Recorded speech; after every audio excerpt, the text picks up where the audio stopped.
In the misty forests of ancient Germania, where towering oak trees cast shadows over winding rivers and tribal settlements, a story begins that would shape the destiny of Europe for over 1,000 years.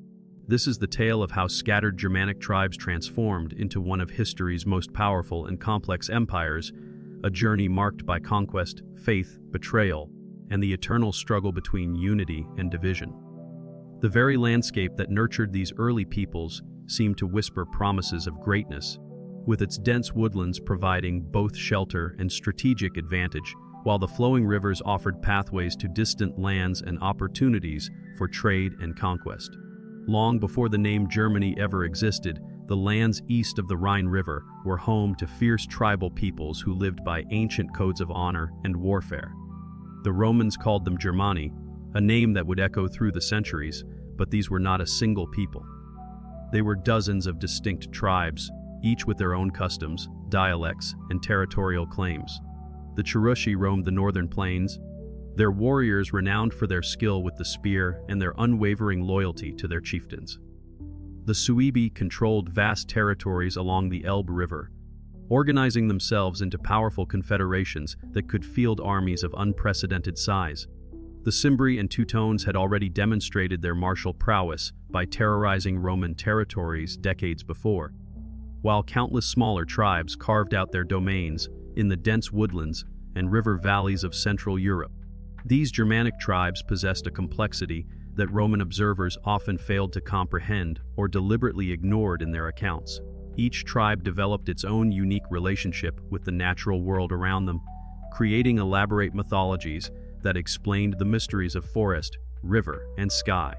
Their oral traditions preserved not only the deeds of great warriors and wise kings, but also the accumulated wisdom of generations who had learned to thrive in the challenging environment of Northern Europe. The changing seasons dictated the rhythm of tribal life, from the spring raids that tested young warriors to the winter gatherings, where elders shared stories and settled disputes. These Germanic tribes were not the primitive barbarians that Roman propaganda often portrayed. They possessed sophisticated metalworking skills that produced weapons and tools equal to anything manufactured in the Mediterranean world. Their blacksmiths understood the secrets of iron and steel, creating swords that could hold a sharp edge through countless battles, and agricultural implements that allowed them to cultivate the heavy soils of their homeland. Their complex social hierarchies reflected centuries of political evolution, with elaborate systems of kinship, obligation, and mutual support that bound communities together even in times of crisis. The warrior culture that dominated Germanic society valued courage above all else, but this was not mere reckless bravery. Young men learned from childhood that true courage meant accepting responsibility for protecting their families, their communities, and their sacred traditions. The path to manhood required not just physical strength and skill with weapons, but also the wisdom to know when to fight and when to seek peaceful solutions. Their society was built around kinship bonds and personal loyalty to chieftains who had proven themselves in battle, but these relationships were reciprocal, requiring leaders to demonstrate generosity, justice, and concern for the welfare of their followers. The process by which a young Germanic warrior earned his place in the community was both rigorous and deeply meaningful. Boys began their training early, learning to handle weapons, ride horses, and understand the complex web of alliances and enmities that shaped tribal politics. They studied the movements of animals, the patterns of weather, and the subtle signs that could mean the difference between life and death in the wilderness. Most importantly, they learned the stories of their ancestors, the heroes whose deeds provided models for proper behavior and whose failures served as warnings against pride and folly. The most successful warriors could rise to lead entire tribes, but leadership among the Germanic peoples was never simply a matter of hereditary privilege. A chieftain had to prove himself repeatedly through successful raids, wise counsel, and generous distribution of wealth to his followers. The Germanic concept of leadership emphasized the leader as first among equals rather than an absolute monarch, a tradition that would profoundly influence later German political development. The tribal assemblies where free men gathered to discuss important matters provided a form of participatory government that contrasted sharply with the autocratic systems of the Roman Empire. The collision between Germanic tribal culture and Roman imperial ambition created some of history's most dramatic moments, conflicts that would resonate through the centuries and shape the identity of both civilizations. The Romans, accustomed to dealing with enemies who fought in organized formations according to established military doctrines, found themselves confronting opponents who seemed to materialize from the forest itself, striking with devastating effectiveness before melting away into terrain that Roman legions could barely navigate. In the year 9 of the Common Era, in the dark depths of the Teutoburg forest, a young Germanic chieftain named Arminius orchestrated one of Rome's most devastating defeats. Arminius had served in the Roman auxiliary forces and understood both the strengths and weaknesses of Roman military organization. He recognized that the Romans' greatest advantage lay in their ability to fight coordinated battles on open ground, where their superior discipline and equipment could be brought to bear most effectively. In the dense forests of his homeland, however, these advantages became liabilities. The destruction of 3 entire Roman legions, led by Publius Quinctilius Varus, was not simply a military victory, but a carefully planned psychological operation that sent shockwaves throughout the Roman Empire. Arminius had spent months preparing for this confrontation, building alliances among tribes that had previously been enemies, gathering intelligence about Roman movements and intentions, and selecting the perfect location for his ambush. The Teutoburg forest provided everything he needed: narrow paths that prevented the Romans from deploying in their preferred formations, dense vegetation that concealed Germanic warriors until the moment of attack, and multiple escape routes that allowed his forces to withdraw if the battle turned against them. This victory demonstrated that the Germanic peoples could not simply be conquered and absorbed like other barbarian tribes that Rome had encountered. The news of Varus's defeat reached Rome like a thunderbolt, causing Emperor Augustus to reportedly beat his head against the walls of his palace, while crying out, "Quintilius Varus, give me back my legions." The psychological impact of the defeat was perhaps even more significant than the military consequences, as it shattered Roman assumptions about their inevitable destiny to rule the world. For centuries afterward, the Rhine River served as an uneasy frontier between Roman civilization and Germanic independence, a boundary that was as much cultural and psychological as it was geographical. The river became a symbol of the limits of Roman power, a reminder that there were peoples beyond the empire's borders who could not be subdued by conventional military means. Roman merchants crossed into Germanic territory to trade for amber, furs, and slaves, while Germanic warriors sometimes served as mercenaries in Roman armies, but these contacts occurred within a framework of mutual respect and wariness rather than simple domination. This prolonged contact gradually transformed both cultures in ways that neither side fully understood at the time. Germanic tribes adopted Roman military techniques and organizational methods, learning to coordinate larger armies and conduct more sophisticated siege operations. They began to use Roman coins for trade, adopt Roman architectural styles for their most important buildings, and incorporate Latin words into their own languages. At the same time, Romans learned to respect Germanic fighting prowess and began to recruit Germanic warriors not just as auxiliary troops, but as officers and even generals in their armies. The transformation was particularly evident in the borderlands, where generations of interaction created hybrid cultures that combined elements of both traditions. Germanic chieftains began to style themselves with Roman titles, while Roman commanders adopted Germanic military tactics and even Germanic styles of personal leadership. These cultural exchanges would prove crucial in preparing both sides for the dramatic changes that would reshape Europe in the centuries to come. As the Western Roman Empire began its slow decline in the 4th and 5th centuries, Germanic tribes seized the opportunity to claim new territories and establish their own kingdoms on former Roman soil. This was not simply a matter of barbarian invasion, as traditional accounts often suggest, but a complex process of migration, negotiation, and gradual political transformation that unfolded over several generations. The Visigoths swept into Spain, establishing a kingdom that would endure for centuries and leave a lasting impact on Iberian culture. The Vandals conquered North Africa, creating a maritime empire that controlled the Western Mediterranean and challenged Roman naval supremacy. The Ostrogoths established kingdoms in Italy itself, ruling from the same cities that had once been centers of Roman power. But perhaps most significantly for the future of Europe, the Franks gradually expanded their control over what would become France and Western Germany, building a kingdom that would eventually surpass the Roman Empire in both size and influence. The Frankish success was due in part to their ability to adapt Roman administrative methods to Germanic political traditions, creating a hybrid system that could govern diverse populations effectively. The Frankish kingdom reached its zenith under a ruler whose very name became synonymous with imperial greatness. Charlemagne, or Charles the Great, was a figure who seemed to embody all the virtues that medieval people associated with ideal kingship. He was a successful military commander who expanded Frankish territory in all directions, a patron of learning who established schools and libraries throughout his realm, and a devout Christian who saw himself as the defender of the faith against pagan enemies.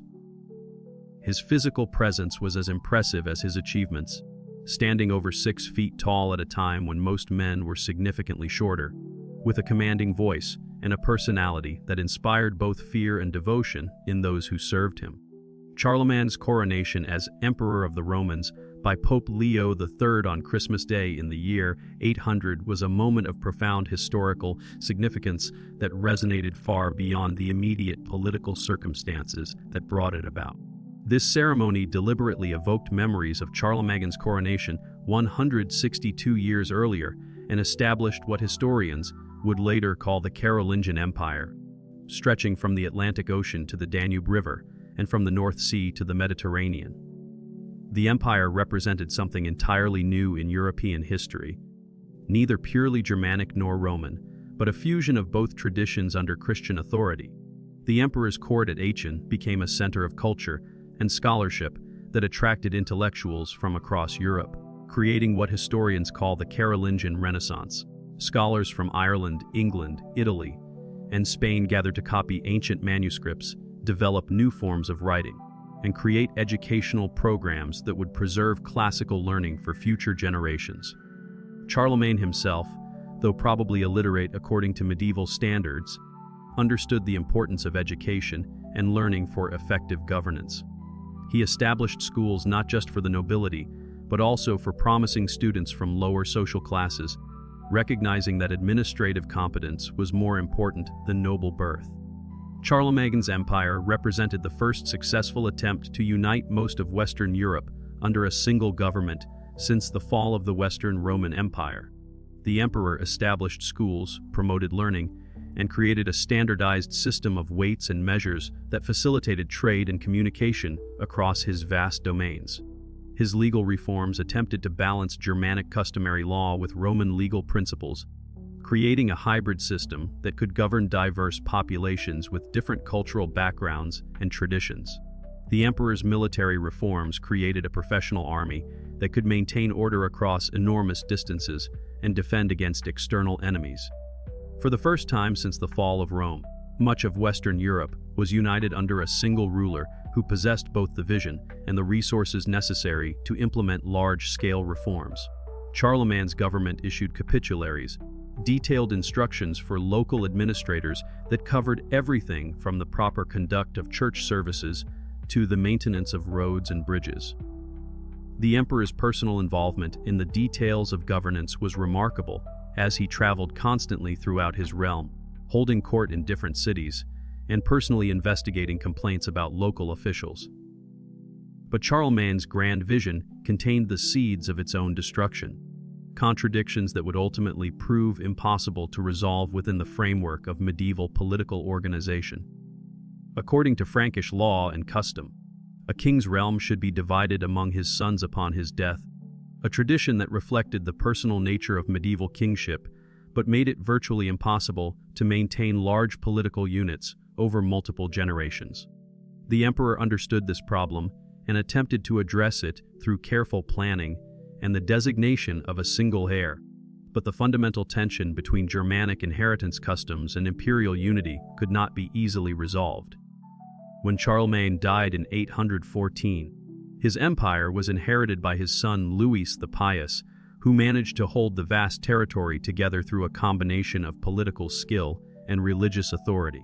Louis was a deeply religious man who saw his imperial role primarily in terms of Christian duty, and he attempted to govern his realm according to principles derived from scripture and church law. His reign saw the continuation of many of his father's policies, including support for education, legal reform, and missionary activity among pagan peoples along the empire's frontiers. However, when Louis died in 840, the empire was divided among his three sons according to the Treaty of Verdun in 843, a document that would prove to be one of the most significant agreements in European history. This division created three separate kingdoms that would evolve into the modern nations of France, Germany, and Italy, establishing political boundaries that would influence European development for over 1,000 years. The western portion, Francia Occidentalis, became the foundation of France under Charles the Bald, who proved to be an effective ruler despite facing constant challenges from Viking raiders and rebellious nobles. The eastern portion, Francia Orientalis, fell to Louis the German and became the core of what would eventually be called Germany. This kingdom encompassed a vast territory stretching from the Rhine River to the frontiers of Slavic Europe, including diverse populations that spoke different languages and followed different customs. The Middle Kingdom, including Italy and the imperial title, went to Lothair, but this realm proved too unwieldy to survive intact, eventually fragmenting into smaller territories that would become sources of conflict for centuries to come. The Eastern Frankish kingdom that Louis the German inherited was a patchwork of different peoples and cultures that had been united only by their common allegiance to Charlemagne and his successors. Saxon tribes in the north, with their ancient traditions of independence and their recent conversion to Christianity, remained suspicious of Frankish authority and ready to rebel at any sign of weakness. Bavarians in the south had their own duke and their own legal traditions, and they regarded themselves as allies rather than subjects of the Frankish crown. Swabians in the west and various Slavic peoples along the eastern frontiers all owed allegiance to the Frankish crown, but their loyalty was often conditional and temporary, dependent on the king's ability to provide protection and distribute rewards. The king's authority depended largely on his ability to lead successful military campaigns and distribute wealth to his followers, a system that worked well during periods of expansion and conquest, but became increasingly difficult to maintain as external opportunities for plunder diminished. The Frankish military system was based on the obligation of free men to serve in the king's army, but this obligation was limited in both time and scope, making it difficult to conduct extended campaigns or maintain permanent garrisons in distant territories. As the 9th century progressed, the Eastern Frankish kingdom faced increasing pressure from external enemies who had learned to exploit the kingdom's internal divisions and military limitations. Viking raids in the north brought terror and destruction to coastal communities and river valleys, while the raiders' superior mobility allowed them to strike deep into Frankish territory before disappearing back to their ships. Magyar invasions from the east represented an even more serious threat, as these skilled horsemen could devastate entire regions and carry off thousands of captives before Frankish forces could respond effectively. These external threats, combined with internal power struggles among noble families, gradually weakened royal authority and forced local leaders to take responsibility for their own defense. Local dukes and counts began to act more independently, fortifying their own territories and building private armies to defend against raiders. This process of political fragmentation was not unique to the Eastern Frankish kingdom, but it proceeded more rapidly there than in other parts of the former Carolingian Empire, creating a pattern of decentralized authority that would characterize German politics for centuries to come. The last Carolingian king of the Eastern Franks, Louis the Child, died in 911 without an heir, creating a succession crisis that would fundamentally alter the nature of German kingship. The great noble families of the realm gathered to elect a new king, choosing Conrad of Franconia in a process that established the principle that the German crown was elective rather than purely hereditary. This election marked a crucial turning point, establishing the principle that would distinguish German kingship from the increasingly hereditary monarchies developing in other parts of Europe. Unlike in France, where royal succession became increasingly centralized and hereditary, Germany would struggle for centuries with the tension between royal authority and noble independence. The elective principle meant that each new king had to negotiate with powerful noble families and make concessions that limited royal authority. At the same time, the need to secure election encouraged kings to build up their own family territories and resources, leading to a pattern of dynastic politics that often put family interests ahead of broader German unity.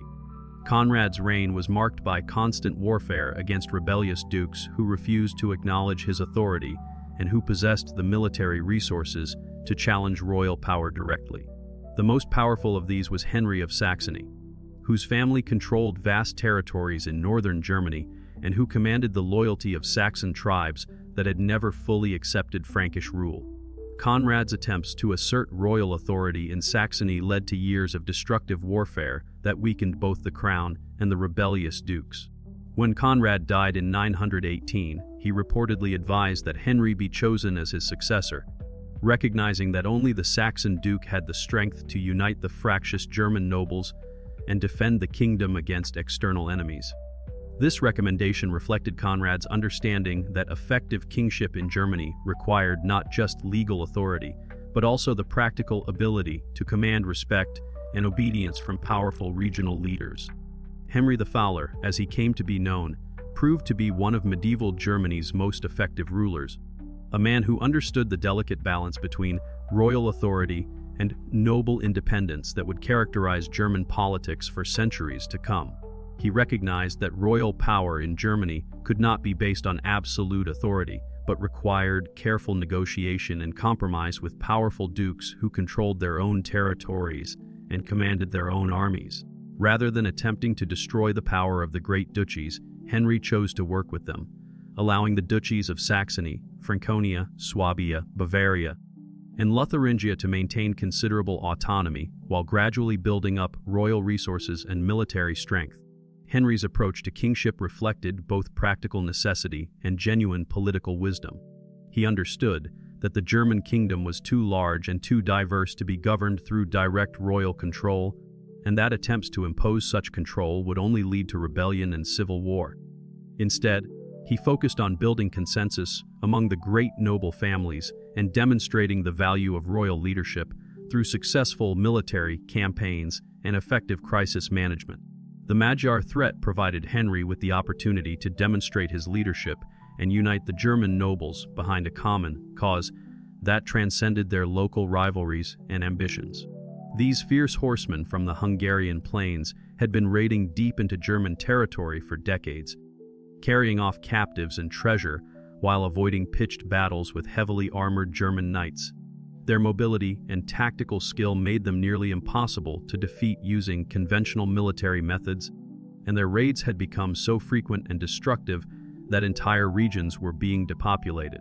Henry developed new military tactics specifically designed to counter Magyar mobility and exploit their weaknesses. He built fortified positions at strategic locations throughout his kingdom, creating a network of strongholds that could provide refuge for local populations and serve as bases for counterattacks against Magyar raiders. He also began training his forces in coordinated cavalry charges and developed new methods for coordinating the movements of different armies across vast distances.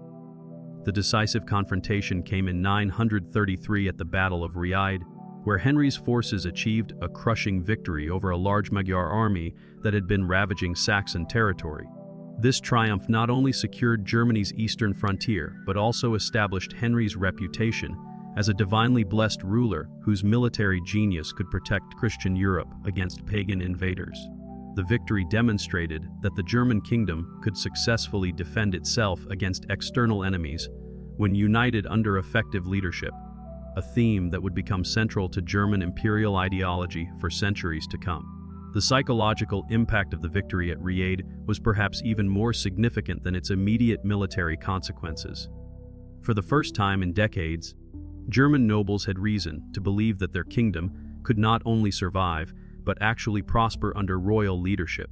Henry's success against the Magyars provided a model for future German kings and established the principle that royal authority was most effectively demonstrated through successful military leadership against external enemies.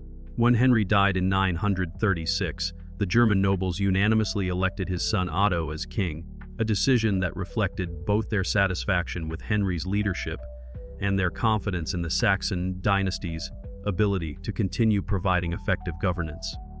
Otto I, who would later be known as Otto the Great, inherited his father's political acumen, but possessed even greater ambitions and a more expansive vision of royal authority. From the beginning of his reign, Otto sought to revive the imperial dignity that had been dormant since the collapse of the Carolingian Empire. Otto's path to imperial coronation was neither smooth nor certain, as he faced immediate challenges that tested both his political skills and his military capabilities. He confronted opposition from his own family members, including his younger brother Henry and his son Ludolf, who resented his concentration of power and his apparent favoritism toward certain noble families. These family conflicts reflected deeper tensions within the German political system, as the elective principle that had brought Otto to power also provided opportunities for ambitious nobles to challenge royal authority by supporting rival candidates. The rebellion of 953 and 954, known as the War of the Three Henries, nearly destroyed Otto's kingdom before it was fully established and revealed both the strengths and weaknesses of the early German monarchy. Otto's opponents could mobilize significant military resources and enjoyed support from some of the most powerful noble families in the realm, including dukes who controlled entire regions and commanded armies that rivaled the king's own forces. The rebels also received support from foreign enemies of the German kingdom, including Hungarian and Slavic leaders who saw an opportunity to weaken German power. However, the rebels lacked a coherent alternative vision for governing Germany and ultimately could not overcome Otto's superior political skills and his control of key strategic positions.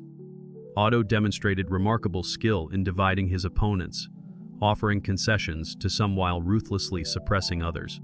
He also showed his understanding of the symbolic dimensions of royal authority by carefully managing his public image and emphasizing his role as the defender of Christian civilization against pagan enemies. Otto's victory over the rebels was followed by an even more significant triumph against external enemies that would establish his reputation as one of medieval Europe's greatest military leaders. In 955, a massive Magyar army invaded Bavaria and advanced deep into German territory, threatening to reverse all the gains that Henry the Fowler had achieved and potentially destroying the German kingdom entirely. The invasion represented the largest Magyar force ever assembled, and its initial successes created panic throughout southern Germany. Otto gathered forces from across his kingdom and met the invaders at the Battle of Lechfeld, near the city of Augsburg, in what would become one of the decisive engagements of medieval European history. The battle represented a clash between two fundamentally different military systems: the Magyar emphasis on mobility and archery against the German reliance on heavily armored cavalry fighting in coordinated formations. Otto's preparation for this confrontation demonstrated his evolution as a military leader, as he had learned from previous encounters with Magyar forces and developed tactics specifically designed to counter their advantages. The Battle of Lechfeld was one of the decisive engagements of medieval European history, a confrontation that would determine not only the fate of the German kingdom, but the future development of Central Europe. Otto's heavily armored cavalry, fighting in coordinated formations that maximized their impact while minimizing their vulnerability to Magyar arrows, completely destroyed the invading army and killed their leader. The victory was so complete that the Magyars never again attempted to invade German territory, marking the end of a threat that had terrorized Central Europe for over half a century. Instead of continuing their raids against Christian Europe, the Magyars settled in the Hungarian plains and gradually converted to Christianity, becoming allies rather than enemies of the German kingdom. This transformation reflected the broader pattern of European development during this period, as nomadic peoples were gradually absorbed into the Christian community and integrated into the emerging political and cultural systems of medieval Europe. This triumph established Otto as the premier Christian ruler in Europe and opened the path to imperial coronation, demonstrating that the German kingdom had not only survived the collapse of the Carolingian Empire, but had emerged as the dominant power in Central Europe. The victory at Lechfeld resonated throughout the Christian world, inspiring chronicles and songs that celebrated Otto's achievement and establishing his reputation as a divinely blessed ruler whose success proved God's favor for the German people. The German king's prestige was further enhanced by his successful intervention in Italian politics, where he was invited by various factions to restore order and protect the papacy from local Roman nobles who had been manipulating papal elections for their own benefit. Otto's involvement in Italian affairs reflected both his imperial ambitions and the practical necessity of protecting German interests in a region that was crucial for trade and communication with the broader Mediterranean world. Otto's first expedition to Italy in 961 demonstrated the complex relationship between German royal authority and Italian political realities that would characterize the Holy Roman Empire for centuries to come. The German king possessed the military strength to impose his will on Italian cities and nobles, but maintaining control over such distant territories required constant attention and enormous resources that often conflicted with the need to govern Germany itself. The Italian expedition also revealed the sophisticated diplomatic skills that Otto had developed, as he successfully navigated the complex web of alliances and rivalries that characterized Italian politics. Otto married Adelaide, the widow of the former Italian king, both to legitimize his rule in Italy and to forge a powerful political alliance that would strengthen his position in future conflicts.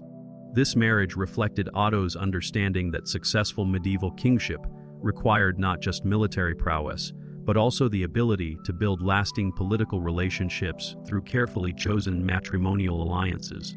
The culmination of Otto's imperial ambitions came on February 2nd, 962, when Pope John XII crowned him Emperor of the Romans in St. Peter's Basilica, a ceremony that deliberately evoked memories of Charlemagne's coronation 162 years earlier. This moment marked the birth of what historians would later call the Holy Roman Empire, though that specific title would not be used for several more centuries. The coronation represented the fusion of Germanic political traditions with Roman imperial ideology under the authority of the Christian Church. Otto's imperial coronation created a new political entity that would dominate Central European politics for over 800 years, though its actual power and influence would vary dramatically over the centuries. The Holy Roman Empire was neither holy nor Roman, nor truly an empire in the classical sense, as Voltaire would later observe with characteristic wit.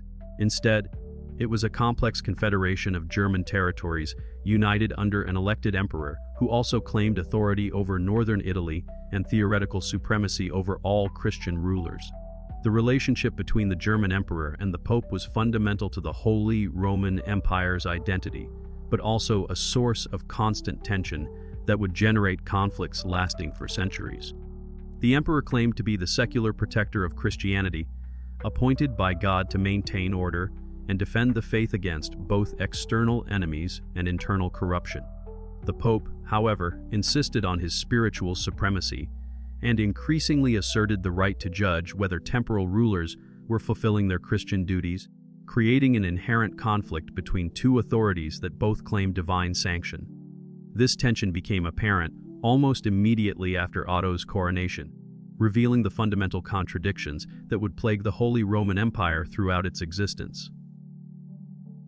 Pope John XII, who had crowned the new emperor, began to have second thoughts about the extent of imperial authority in Italian affairs and the implications of having a powerful German ruler exercising direct control over papal territories.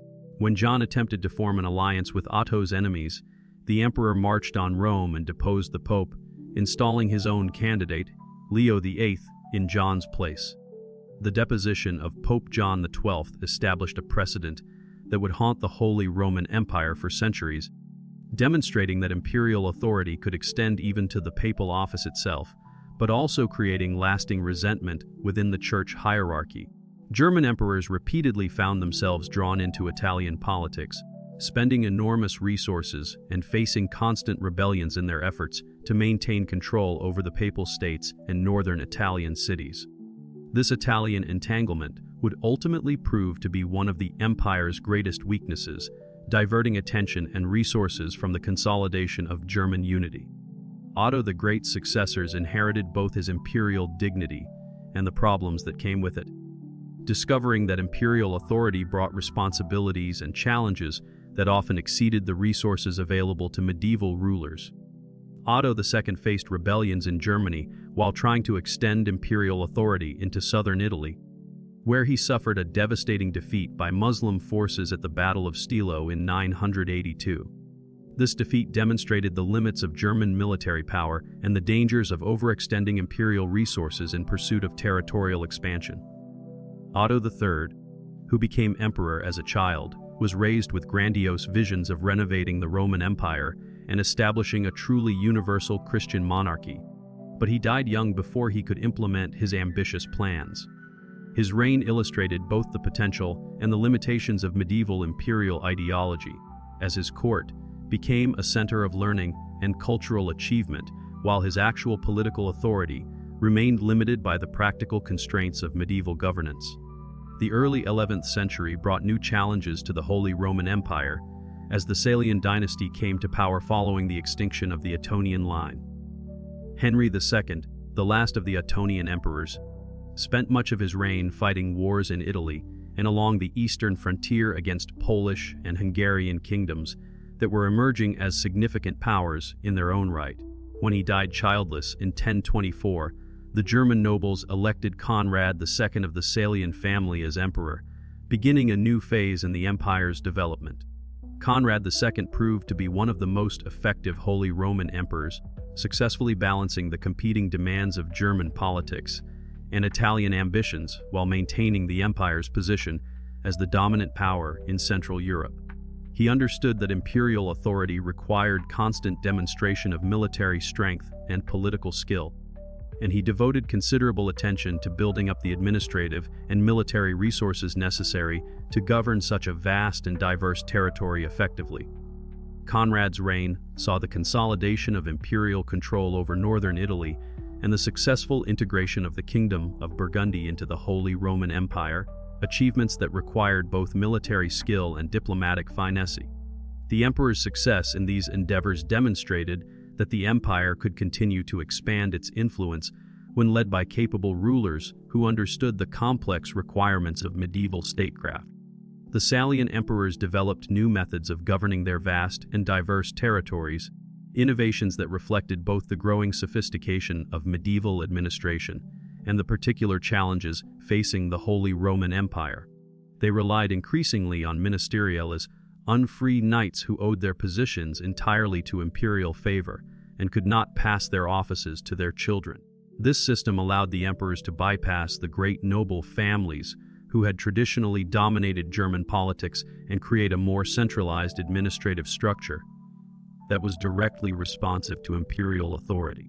The ministeriales represented a significant innovation in medieval political organization, creating a class of professional administrators and military officers whose loyalty was focused exclusively on the emperor rather than on local or regional interests.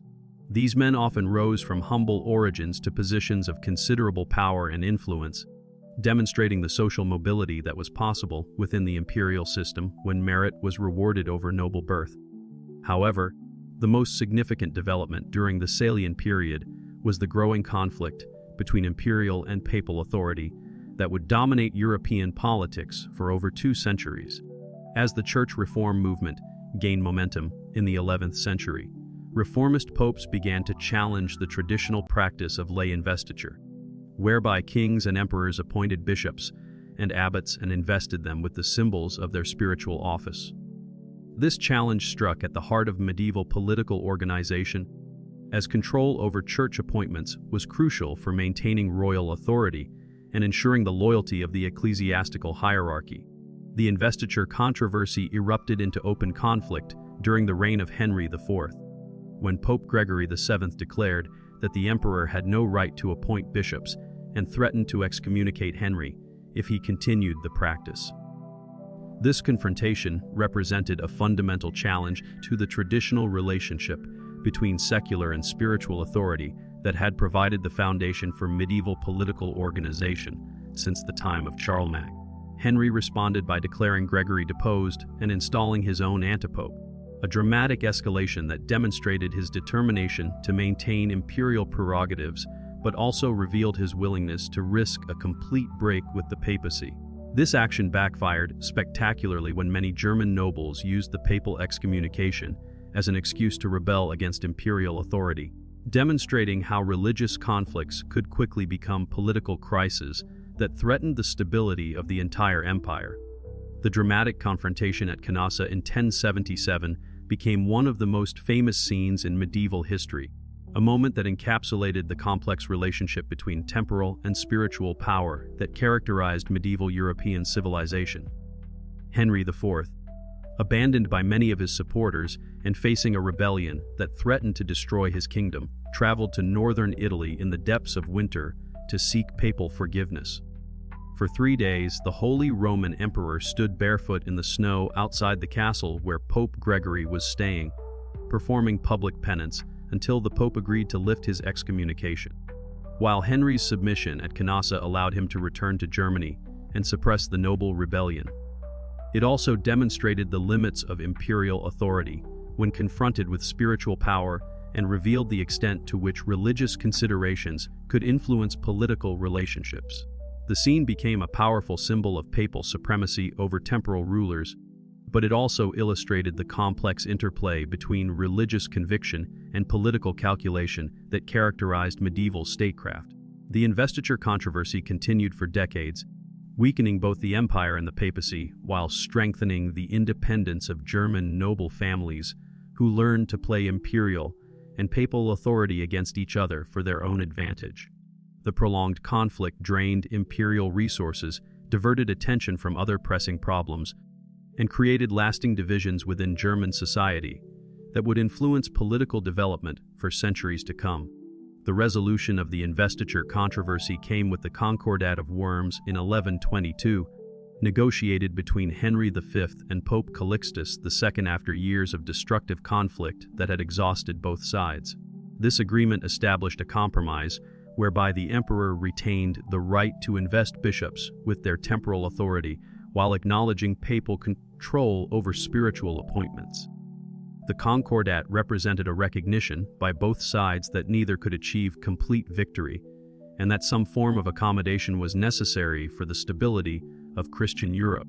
However, the long conflict had permanently altered the balance of power within the Holy Roman Empire, strengthening the independence of the great noble families and limiting imperial authority in ways that would have profound consequences for German political development.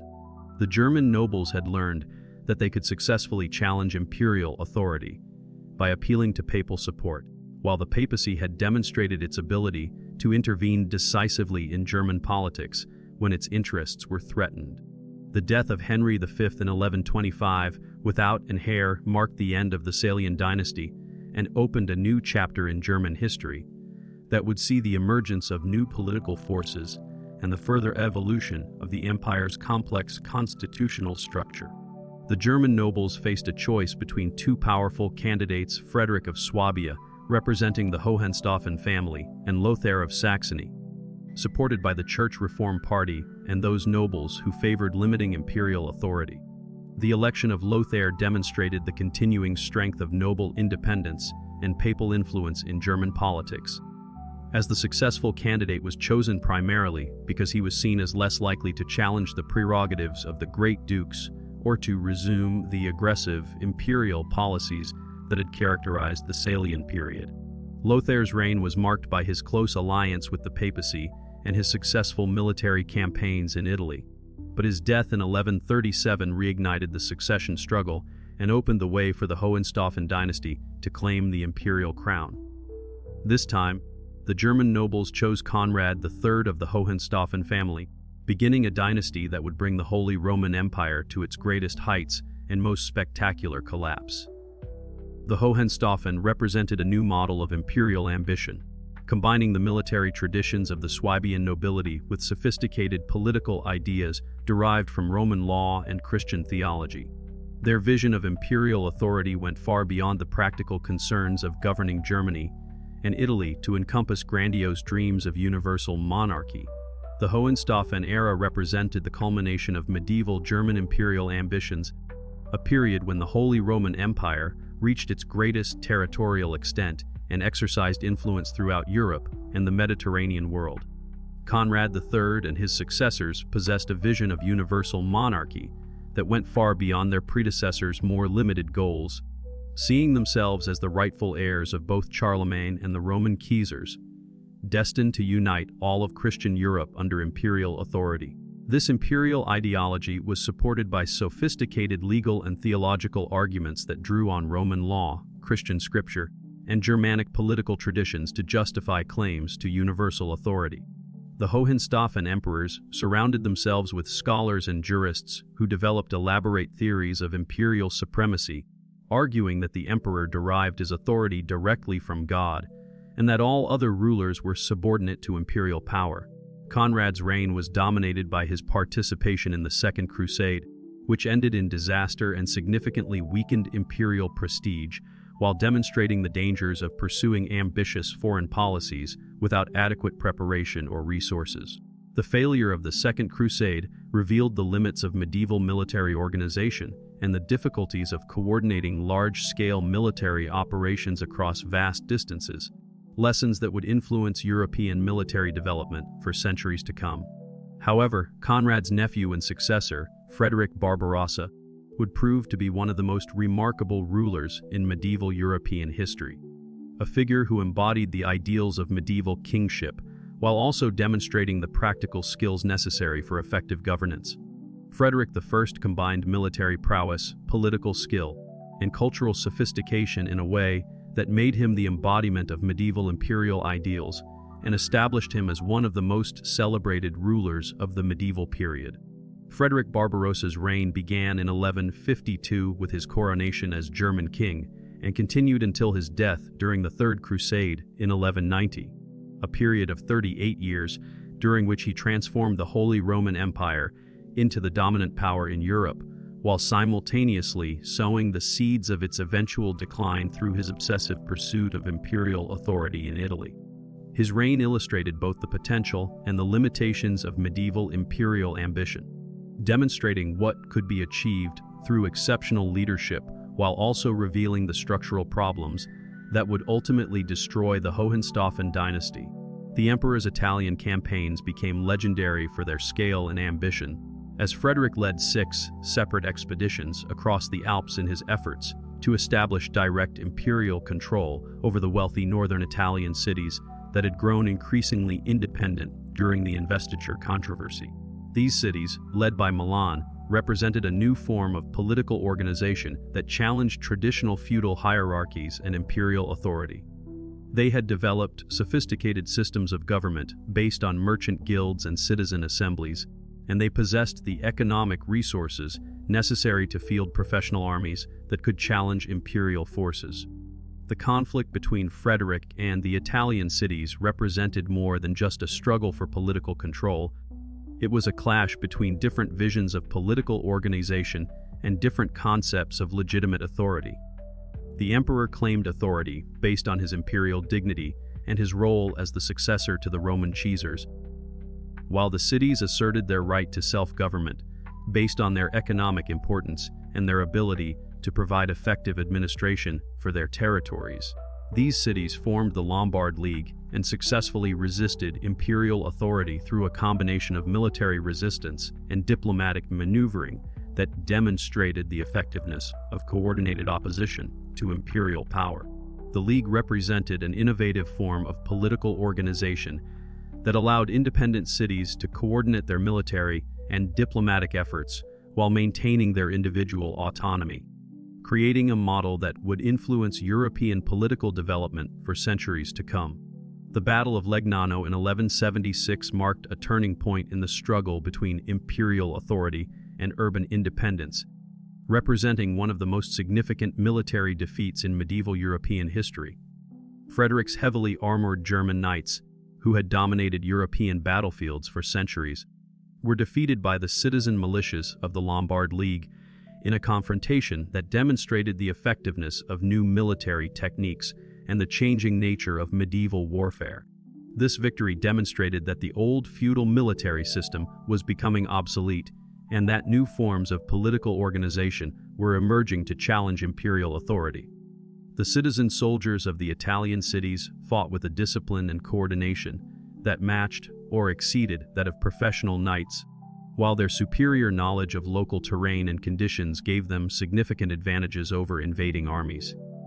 Despite his setbacks in Italy, Frederick Barbarossa succeeded in strengthening imperial authority within Germany itself through a combination of military success, political skill, and cultural patronage that made his court one of the most influential centers of medieval European civilization. He developed the concept of imperial dignity as something separate from and superior to mere royal authority, claiming that the emperor derived his power directly from God rather than from election by German nobles. This ideology provided a theoretical foundation for imperial claims to universal monarchy, while also justifying the emperor's efforts to centralize authority within Germany. Frederick's cultural patronage and personal charisma made his court a center of medieval civilization that attracted scholars, poets, and artists from throughout Europe. The emperor surrounded himself with intellectuals who celebrated imperial achievements and developed sophisticated theories of political authority that influenced European political thought for centuries to come. The Hohenstaufen court became the birthplace of German courtly literature and played a crucial role in transmitting classical learning to medieval Europe, demonstrating that imperial authority could be based on cultural as well as military achievements. The emperor's death during the Third Crusade in 1190 created a succession crisis that revealed the fundamental weaknesses of the Holy Roman Empire and the extent to which imperial authority depended on the personal qualities of individual rulers. Frederick's son, Henry VI, inherited the imperial title but faced immediate challenges from rival claimants and rebellious nobles who had been held in check only by respect for his father's military prowess and political skill. Henry's marriage to Constance of Sicily added the wealthy kingdom of Sicily to Hohenstaufen possessions, creating an empire that stretched from the North Sea to the Mediterranean and potentially giving the emperor control over both the northern and southern approaches to Italy. However, this expansion also created new conflicts with the papacy, which feared being surrounded by imperial territory and losing its independence to Hohenstaufen ambitions. Henry VI's sudden death in 1197 left the empire in chaos and demonstrated the dangers of basing imperial authority on the personal qualities of individual rulers rather than on stable institutional foundations. His son, the future Frederick II, was only 3 years old and could not provide the strong leadership that the empire required during this critical period. The German nobles split into two factions, electing rival kings and plunging the empire into civil war that lasted for over a decade. This period, known as the Great Interregnum, lasted until 1208 and permanently weakened imperial authority, while strengthening the independence of the great noble families who used the chaos to consolidate their control over their territories. The Civil War demonstrated the extent to which the Holy Roman Empire depended on the personal authority of its emperors and revealed the absence of institutional mechanisms that could maintain imperial unity during succession crises. When Frederick II finally came of age and secured recognition as emperor, he inherited an empire that had been fundamentally transformed by decades of conflict and neglect. The great noble families had used the interregnum to strengthen their own positions and reduce imperial authority to largely ceremonial functions, while the Italian cities had consolidated their independence and the papacy had emerged as a major temporal power with its own territorial ambitions. Frederick II, known to contemporaries as Stupor Mundi or Wonder of the World, was perhaps the most remarkable ruler of the medieval period, a figure whose achievements and failures encapsulated both the potential and the limitations of medieval imperial ambition. Raised in Sicily with its mixture of Norman, Arab, and Byzantine influences, Frederick possessed a cosmopolitan outlook that set him apart from his German predecessors and gave him a unique perspective on the challenges facing medieval Europe. Frederick was a patron of learning whose court attracted scholars from throughout the known world, a skilled diplomat who maintained friendly relations with Muslim rulers while leading Christian armies, a successful military commander who developed innovative tactics and strategies, and a religious skeptic whose questioning of traditional beliefs scandalized his contemporaries. His reign represented the last great attempt to establish a truly universal Christian monarchy in medieval Europe. The emperor's conflicts with the papacy reached new levels of intensity during his reign, as both sides recognized that the struggle between imperial and papal authority had become a fight for the future direction of European civilization. Pope Gregory IX and his successor Innocent IV portrayed Frederick as the Antichrist and used every weapon in the papal arsenal to destroy Hohenstaufen power, while Frederick responded by challenging the papacy's claims to temporal authority and questioning the religious foundations of papal supremacy. The papal-imperial conflict became a struggle for the soul of medieval Christianity, with each side claiming to represent true Christian values against the corruption of their opponents. This conflict had profound consequences for European development, weakening both the empire and the papacy while strengthening the independence of emerging nation-states that were able to exploit the division between the two universal authorities.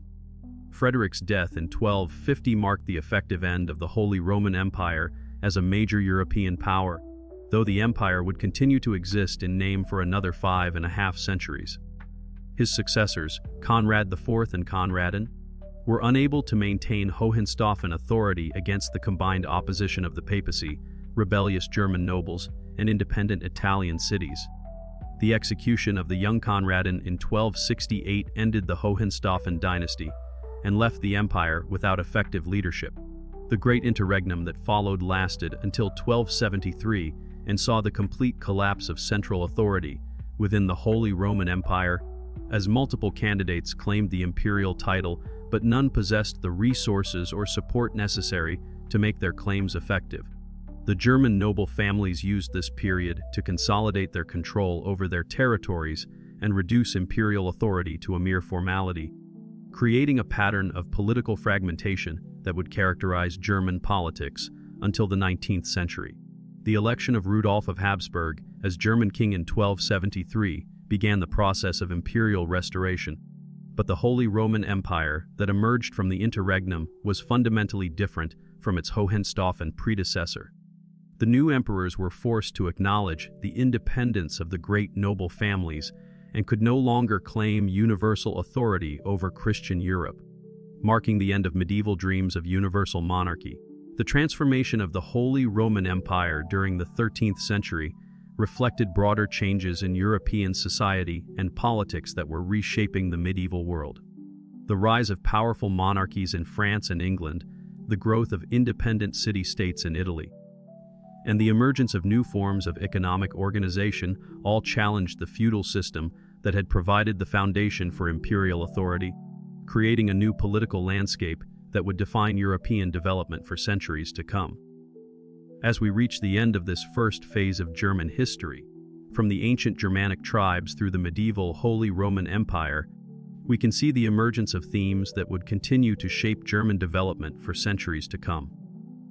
The tension between unity and fragmentation, the complex relationship between secular and religious authority, and the challenge of governing diverse peoples and territories under a single political system would all remain central to the German experience, creating patterns that would influence German politics and culture long after the Holy Roman Empire itself had become merely a historical memory. The dawn of the 19th century found the German lands scattered and fragmented, a patchwork of hundreds of independent states, principalities, and city-states that bore little resemblance to a unified nation. The Holy Roman Empire, that ancient institution which had once claimed dominion over much of Europe, had become little more than a hollow shell, its authority so diminished that Napoleon Bonaparte could dissolve it with a stroke of his pen in 1806. This act, performed with casual indifference by the French emperor, sent shockwaves through the German-speaking territories, where princes and intellectuals alike suddenly confronted the reality that their traditional world was crumbling before their eyes.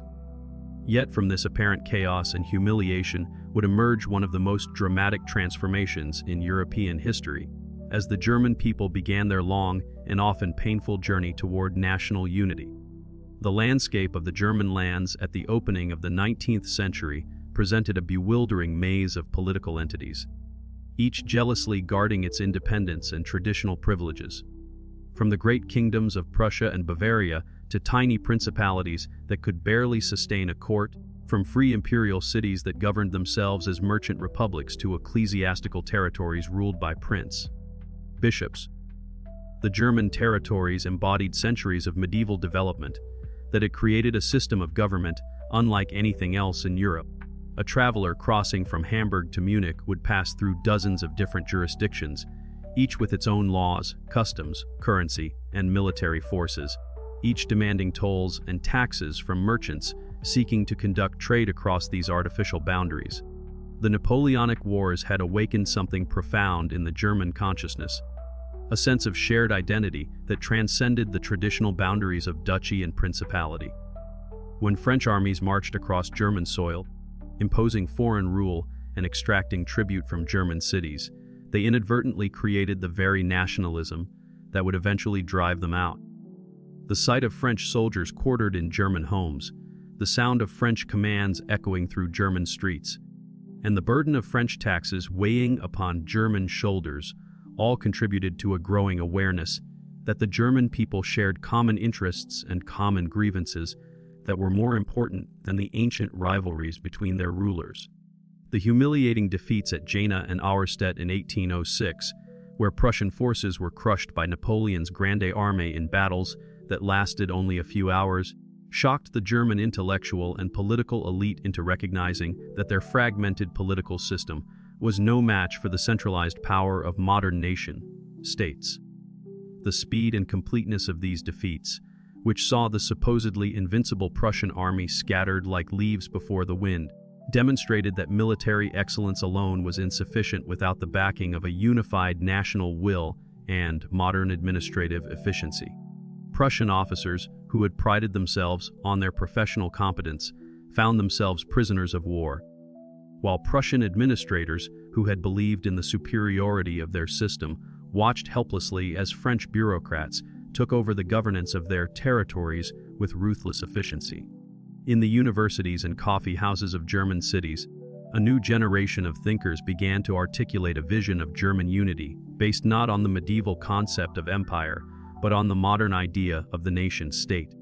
These intellectuals, many of whom had witnessed firsthand the power of French nationalism during the Revolutionary and Napoleonic periods, understood that political unity must be grounded in cultural and linguistic solidarity rather than mere dynastic loyalty. They spoke of the German Volk, a concept that encompassed not only shared language and customs, but also a common destiny that transcended the artificial boundaries created by centuries of political fragmentation. Philosophers like Johann Gottlieb Fichte delivered passionate addresses to the German nation, arguing that the German people possessed a unique cultural and spiritual identity that demanded political expression. Fichte's addresses to the German nation, delivered in occupied Berlin during the winter of 1807 to 1808, represented one of the first systematic attempts to define German nationalism in intellectual terms. He argued that the German language possessed qualities that made it superior to other European languages, that German culture embodied values that were essential to human progress, and that the German people had a mission to preserve and develop these values for the benefit of all humanity. These ideas, however abstract they might have seemed to practical politicians, provided the intellectual foundation for the national movement that would eventually transform the map of Europe. The brothers Grimm collected German folk tales not merely as entertainment, but as evidence of a shared German heritage that existed beneath the surface of political division. Their systematic gathering of stories, songs, and customs from across the German-speaking territories revealed patterns of belief and behavior that transcended regional differences and pointed toward a common cultural foundation that could support political unity. When they published their collection of fairy tales, they were not simply preserving charming stories for children, but documenting the existence of a German national character that had survived centuries of political fragmentation and foreign domination. The War of Liberation that began in 1813 marked the first great expression of this emerging German nationalism, when Prussia finally turned against Napoleon and called upon all Germans to join the struggle for freedom. Thousands of young men from across the German lands responded to the call with an enthusiasm that surprised even the organizers of the resistance movement. These volunteers came not as subjects of particular princes, but as Germans fighting for German freedom, and their willingness to sacrifice their lives for this cause demonstrated that the idea of German unity had already taken deep root in the popular consciousness. The volunteer corps that formed during these campaigns, with their distinctive black uniforms and their songs of German unity, represented something entirely new in German history, a military force bound together not by feudal loyalty or dynastic allegiance, but by shared national identity. These Freikorps, as they came to be known, developed their own traditions, their own sense of honor, and their own vision of what Germany might become once freed from foreign domination. The black, red, and gold colors they adopted would later become the colors of the German national flag, symbolizing the connection between the struggle for liberation and the dream of national unity. The battles of Leipzig in October 1813, where a coalition of European armies finally defeated Napoleon decisively on German soil, became known as the Battle of the Nations and marked the beginning of the end of French domination over Central Europe. The participation of German forces from many different states in this great victory created a sense of shared accomplishment that transcended traditional political boundaries. Prussian, Austrian, Bavarian, and Saxon soldiers fought side by side against their common enemy, and their successes in driving the French back across the Rhine demonstrated what German unity might accomplish in the future. The Congress of Vienna in 1815 attempted to restore the old order in Europe, but the German Confederation that emerged from these negotiations was a pale shadow of the Holy Roman Empire it replaced. The diplomats who gathered in the Austrian capital were more concerned with preventing future French aggression and maintaining the balance of power than with satisfying German aspirations for national unity. They created a system that preserved the independence of the German princes while providing some mechanism for cooperation in matters of common concern, but they failed to address the fundamental question of German national identity that had been raised by the wars of liberation. 9 independent states, ranging from the great kingdoms of Prussia and Austria to tiny principalities that could be crossed on foot in a single day, were loosely bound together in a confederation that possessed neither a common government nor a unified military command. The contrast between this weak arrangement and the powerful nation states that surrounded Germany was obvious to anyone who cared to look. France, despite its recent defeats, remained a unified nation with a single government, a single army, and a single foreign policy. Britain, protected by its naval supremacy, could act decisively in international affairs because it spoke with one voice. Russia, vast and autocratic, could mobilize enormous resources because its government faced no internal divisions. Only Germany remained fragmented, weak, and unable to play the role in European affairs that its population and resources should have warranted. The Federal Diet that met in Frankfurt was little more than a diplomatic conference, where the representatives of sovereign states gathered to discuss matters of mutual concern, but possessed no authority to enforce their decisions.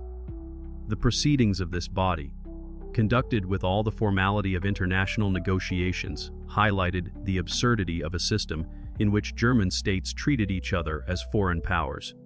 Representatives required credentials from their governments to participate in discussions. Decisions required unanimous consent to become effective, and implementation depended entirely on the voluntary cooperation of member states. When urgent action was needed, the Diet could do nothing but pass resolutions and hope that individual governments would choose to comply. Yet even this weak confederation could not contain the forces of change that were transforming German society. The Industrial Revolution, which had begun in Britain in the late 18th century, was spreading across the German lands with revolutionary consequences that no political system could ignore. The construction of railways, which began in earnest during the 1830s, created physical connections between German cities that had never existed before. Passengers could travel from Berlin to Munich in a matter of days rather than weeks. Goods could move from the North Sea to the Alps without the delays and expenses of traditional transport. And information could spread across the German territories with unprecedented speed. The establishment of factories, particularly in the Rhineland and Silesia, was creating new forms of economic organization that transcended traditional political boundaries. German entrepreneurs found that their most promising markets lay not in neighboring countries, but in other German states, while German workers discovered that their interests had more in common with workers in distant German cities than with the agricultural laborers in their immediate vicinity. The growth of cities like Cologne, Frankfurt, and Hamburg reflected the emergence of a German economy that operated according to its own logic, rather than the artificial divisions imposed by political boundaries. German merchants and manufacturers found themselves increasingly frustrated by the maze of customs barriers, different currencies, and conflicting legal systems that divided their potential market into dozens of separate fragments. A merchant seeking to sell goods from Hamburg to Vienna might face 30 or 40 different tariff schedules, each designed to protect local interests at the expense of broader economic efficiency. The costs and delays imposed by this system were becoming increasingly intolerable as German businesses sought to compete with their counterparts in unified nation states that enjoyed the advantages of large, integrated markets. The Prussian response to these challenges would prove decisive in shaping the future of German unification. Under the leadership of reformers like Karl von Stein and Karl August von Hardenberg, Prussia embarked upon a comprehensive program of modernization designed to transform the kingdom into a modern, efficient state capable of competing with the great powers of Europe. These reforms, undertaken in the aftermath of the catastrophic defeats of 1806, represented a recognition that Prussia's survival depended upon its ability to mobilize the energies and talents of its entire population rather than relying solely on the traditional privileges of the nobility and the professional competence of the bureaucracy. The abolition of serfdom, accomplished through a series of measures beginning with the Edict of October 1807, freed millions of Prussian peasants from personal bondage and created the conditions for agricultural modernization that would increase productivity and free labor for industrial development. The reform of the educational system, inspired by the ideas of Wilhelm von Humboldt, established new universities and secondary schools that would produce the educated middle class necessary for economic and political modernization. The reorganization of the army, carried out under the direction of Gerhard von Scharnhorst and August von Gneisenau, created a military force based on universal service and professional competence rather than aristocratic privilege and foreign recruitment. The establishment of a more efficient bureaucracy, staffed by officials selected through competitive examinations rather than aristocratic connections, provided Prussia with administrative capabilities that surpassed those of most other European states. These reforms, taken together, transformed Prussia from a traditional monarchy dependent on the loyalty of its nobility into a modern state capable of harnessing the resources of an entire society for national purposes. The success of these reforms would provide Prussia with the strength necessary to assume leadership of the German national movement and ultimately to impose German unity under Prussian direction. Perhaps most importantly, Prussia took the lead in creating the German Customs Union, or Zollverein, which began operations in 1834. This economic alliance, which eventually included most of the German states except Austria, created a single market for German goods and established Prussia as the natural leader of German economic development. The negotiations that led to the establishment of the Zollverein demonstrated Prussian diplomatic skill and economic sophistication, as Prussian officials carefully structured the arrangements to ensure that membership would be profitable for smaller states while giving Prussia decisive influence over the Union's policies. The success of the Zollverein demonstrated that German unity was not merely a romantic dream, but a practical necessity in an age of industrial competition. The elimination of internal tariffs led to a dramatic increase in trade between German states. The standardization of weights, measures, and currencies simplified commercial transactions and the coordination of transportation policies facilitated the movement of goods and people across traditional boundaries. German businesses that had previously operated in isolated local markets suddenly found themselves part of a larger economic system that offered unprecedented opportunities for growth and expansion. The political implications of economic integration soon became apparent to observers throughout Europe. The Zollverein created institutional mechanisms for cooperation between German states that operated independently of the weak federal diet in Frankfurt. Regular conferences of customs officials provided forums for discussing common problems and developing common solutions, while the administrative apparatus of the Union created bureaucratic connections that transcended traditional political boundaries.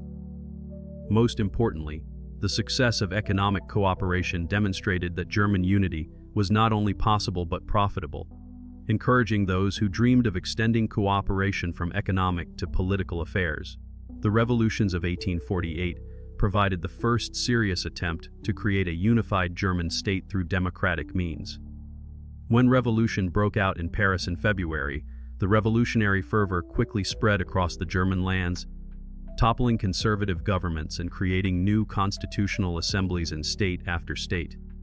The speed with which revolutionary ideas spread from Berlin to Vienna, from Munich to Dresden, demonstrated that the German territories were no longer isolated from each other, but formed part of a common political and cultural space in which events in one region immediately affected developments in all the others. The demands raised by German revolutionaries reflected both liberal political ideals and nationalist aspirations that had been developing for decades.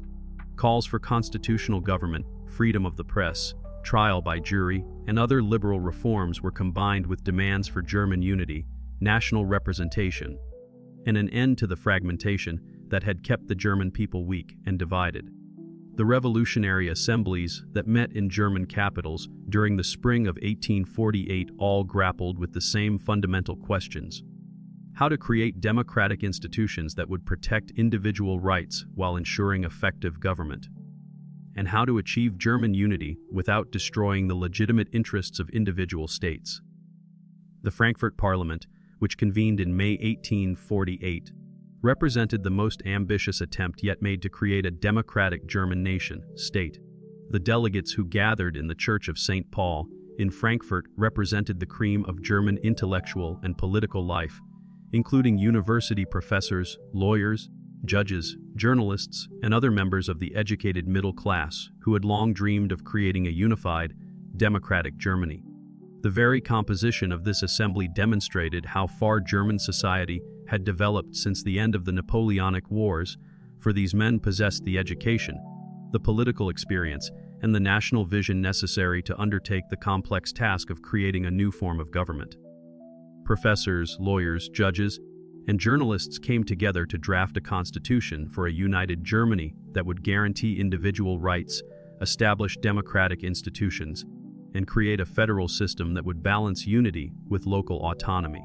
The debates that took place in the Frankfurt Parliament during the summer and fall of 1848 addressed fundamental questions of political theory and practical governance that had never before been seriously considered in the German context. How should power be divided between the federal government and individual states?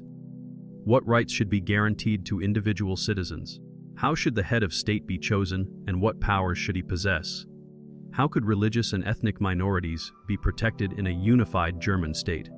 For months, these men debated the fundamental questions of German political organization with a thoroughness and sophistication that impressed observers throughout Europe. Should the new Germany include Austria, with its large non-German population, or should it be limited to the clearly German territories of Central Europe? Should it be a federal republic based on popular sovereignty or a constitutional monarchy that preserved traditional institutions while limiting their power? How could the rights of individual states be balanced against the need for effective central government? How could democratic principles be reconciled with the practical requirements of governing a large, diverse, and potentially powerful nation? The Parliament's decision to offer the crown of a united Germany to Frederick William IV of Prussia represented a crucial moment in German history. Here was the opportunity to create German unity through peaceful, democratic means, with Prussia serving as the leading power in a constitutional monarchy that would respect both individual rights and state autonomy. The constitution drafted by the Frankfurt Parliament represented one of the most advanced democratic documents of its time, guaranteeing freedom of speech, press, and religion while establishing a federal system that would have preserved local traditions within a unified national framework. But Frederick William's rejection of what he contemptuously called a crown from the gutter revealed the fundamental weakness of the liberal approach to German unification. The Prussian king's refusal to accept a crown offered by elected representatives of the German people reflected his commitment to traditional concepts of legitimacy that recognized only divine right and hereditary succession as valid sources of political authority. His dismissal of the Frankfurt Parliament as a gathering of impractical intellectuals who lacked the power to enforce their decisions demonstrated his understanding that democratic ideals, however noble, were meaningless without the support of established institutions and military force. Without the support of the established powers, particularly the Prussian monarchy and army, the Frankfurt Parliament lacked the means to enforce its decisions.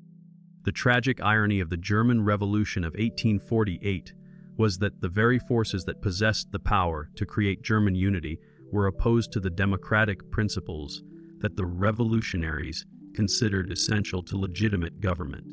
The Prussian army that could have unified Germany under democratic auspices was controlled by a king who preferred fragmentation to democracy, while the democratic assembly that possessed the moral authority to speak for the German people lacked the physical force necessary to implement its decisions. The collapse of the Revolution of 1848 left the question of German unity unresolved, but it had demonstrated both the strength of German national feeling and the impossibility of achieving unification through purely democratic means.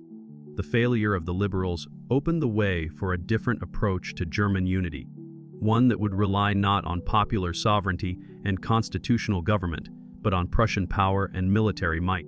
The lesson that many Germans drew from the events of 1848 was that unity was more important than democracy, and that if they had to choose between a democratic Germany and a unified Germany, they would choose unity even at the cost of their political ideals. The appointment of Otto von Bismarck as Prussian minister-president in 1862 marked the beginning of the final phase of German unification. Bismarck, the Iron Chancellor, brought to the task of German unification a combination of ruthless pragmatism, diplomatic brilliance, and strategic vision that would transform the map of Europe within a single decade. Unlike the liberals of 1848, Bismarck had no interest in creating a democratic Germany or in respecting the rights of individual states that stood in the way of Prussian ambitions. His goal was to establish Prussian hegemony over the German lands through a careful combination of diplomacy and warfare that would isolate Prussia's enemies and ensure that each conflict was fought under conditions favorable to Prussian victory. Bismarck's background as a Prussian junker, a member of the landed aristocracy that had dominated Prussian society for centuries, gave him a perspective on German affairs that differed fundamentally from that of the liberal intellectuals who had dominated the Frankfurt Parliament. He understood power in terms of military force and diplomatic manipulation, rather than constitutional law and democratic legitimacy. He believed that great questions would be settled not by speeches and majority votes, but by iron and blood. And he was prepared to use both without scruple to achieve his objectives. His cynical realism about human nature and political motivation made him an effective practitioner of the art of statecraft, even as it made him indifferent to the moral and idealistic concerns that had motivated the liberal nationalists. The Danish War of 1864 provided Bismarck with his first opportunity to demonstrate this new approach to German politics. When Denmark attempted to incorporate the duchies of Schleswig and Holstein more fully into the Danish kingdom, violating agreements that had guaranteed the special status of these territories, Bismarck saw an opportunity to advance Prussian interests while appearing to defend German rights. The legal status of the duchies was enormously complicated, involving personal unions, international treaties, and ancient feudal arrangements that few people fully understood. But Bismarck skillfully used this complexity to justify Prussian intervention.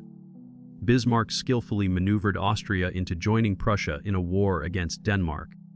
Despite the fact that Austrian and Prussian interests in the duchies were fundamentally opposed, by presenting the conflict as a defense of German rights against foreign aggression, he was able to secure Austrian cooperation while positioning Prussia as the leader of German resistance to Danish encroachment. The swift victory that followed not only secured the duchies for German control, but also established Prussia and Austria as joint administrators of the conquered territories, setting the stage for the conflict that Bismarck knew must come. The administration of Schleswig-Holstein provided Bismarck with the pretext he needed to provoke war with Austria. By deliberately creating disputes over the governance of the duchies, raising questions about military command, and proposing solutions that he knew Austria could not accept, Bismarck was able to present Austria as the aggressor while simultaneously securing the neutrality of France and the support of Italy. The diplomatic preparation for the 7 Weeks' War demonstrated Bismarck's mastery of the European balance of power and his understanding that modern warfare required careful political preparation as well as military planning. The 7 Weeks' War that followed in 1866 was a masterpiece of military and diplomatic preparation that demonstrated the superiority of Prussian organization and planning over Austrian tradition and prestige.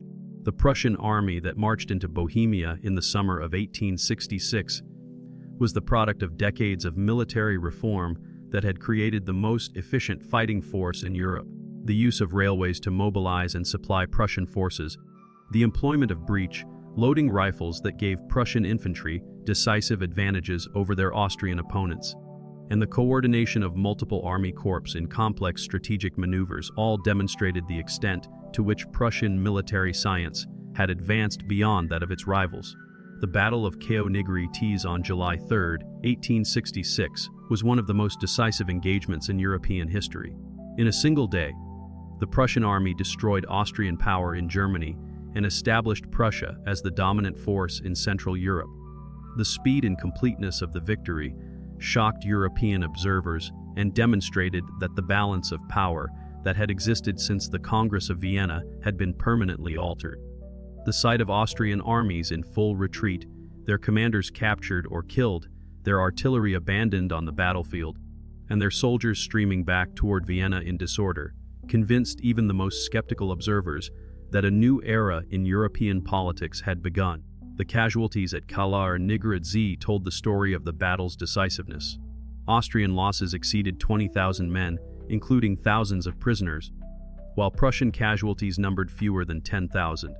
The disparity reflected not only superior Prussian tactics and equipment, but also the collapse of Austrian morale in the face of an enemy that seemed to possess overwhelming advantages in organization, leadership, and technology. The Austrian army that had once dominated Central Europe and had played a leading role in the defeat of Napoleon found itself unable to cope with the demands of modern warfare as practiced by the Prussians. Bismarck's moderation in victory proved as important as his success in war. Rather than humiliating Austria or demanding extensive territorial concessions, Bismarck contented himself with excluding Austria from German affairs and establishing Prussian leadership over a new North German Confederation. This restraint served multiple purposes. It avoided creating a permanent enemy in Austria. It reassured other European powers that Prussia was not bent on unlimited expansion, and it left open the possibility of future cooperation with Austria against common enemies. The Treaty of Prague that ended the war was deliberately generous to Austria, requiring only the payment of a modest indemnity and the cession of Venetia to Italy, while preserving Austrian dignity and Austrian interests outside of Germany. The North German Confederation that emerged from the Austrian War represented a crucial step toward German unity. Unlike the loose confederation that had existed since 1815, this new organization possessed real governmental authority, with a federal parliament, a unified military command, and a common foreign policy directed from Berlin. The Constitution of the North German Confederation, drafted by Bismarck himself, created a federal system that preserved the appearance of state autonomy while ensuring Prussian control over all matters of real importance. The smaller German states found themselves increasingly drawn into Prussia's orbit, their independence gradually eroding as they became more dependent on Prussian leadership for their security and prosperity. The Federal Parliament of the North German Confederation, elected by universal male suffrage, provided a democratic element in the new system while carefully limiting the power of elected representatives to influence fundamental policy decisions. Bismarck's decision to introduce universal suffrage reflected his understanding that democratic legitimacy was becoming increasingly important in European politics. But his restriction of parliamentary authority to budgetary matters and domestic legislation ensured that foreign policy and military affairs remained under the control of the Prussian government. This arrangement satisfied liberal demands for representative government while preserving conservative control over the most important functions of the state. The final act in the drama of German unification came with the Franco-Prussian War of 1870 to 1871. Bismarck's skillful manipulation of French fears and ambitions led Napoleon III into a war that France could not win, and that would complete the process of German unification under Prussian leadership. The diplomatic crisis that led to war arose from the question of the Spanish succession. But Bismarck transformed this relatively minor issue into a test of strength between France and Prussia that would determine the future balance of power in Europe. The Ems dispatch, that carefully edited telegram that made French demands appear more insulting and Prussian responses more defiant than they actually were, demonstrated Bismarck's mastery of the art of diplomatic provocation.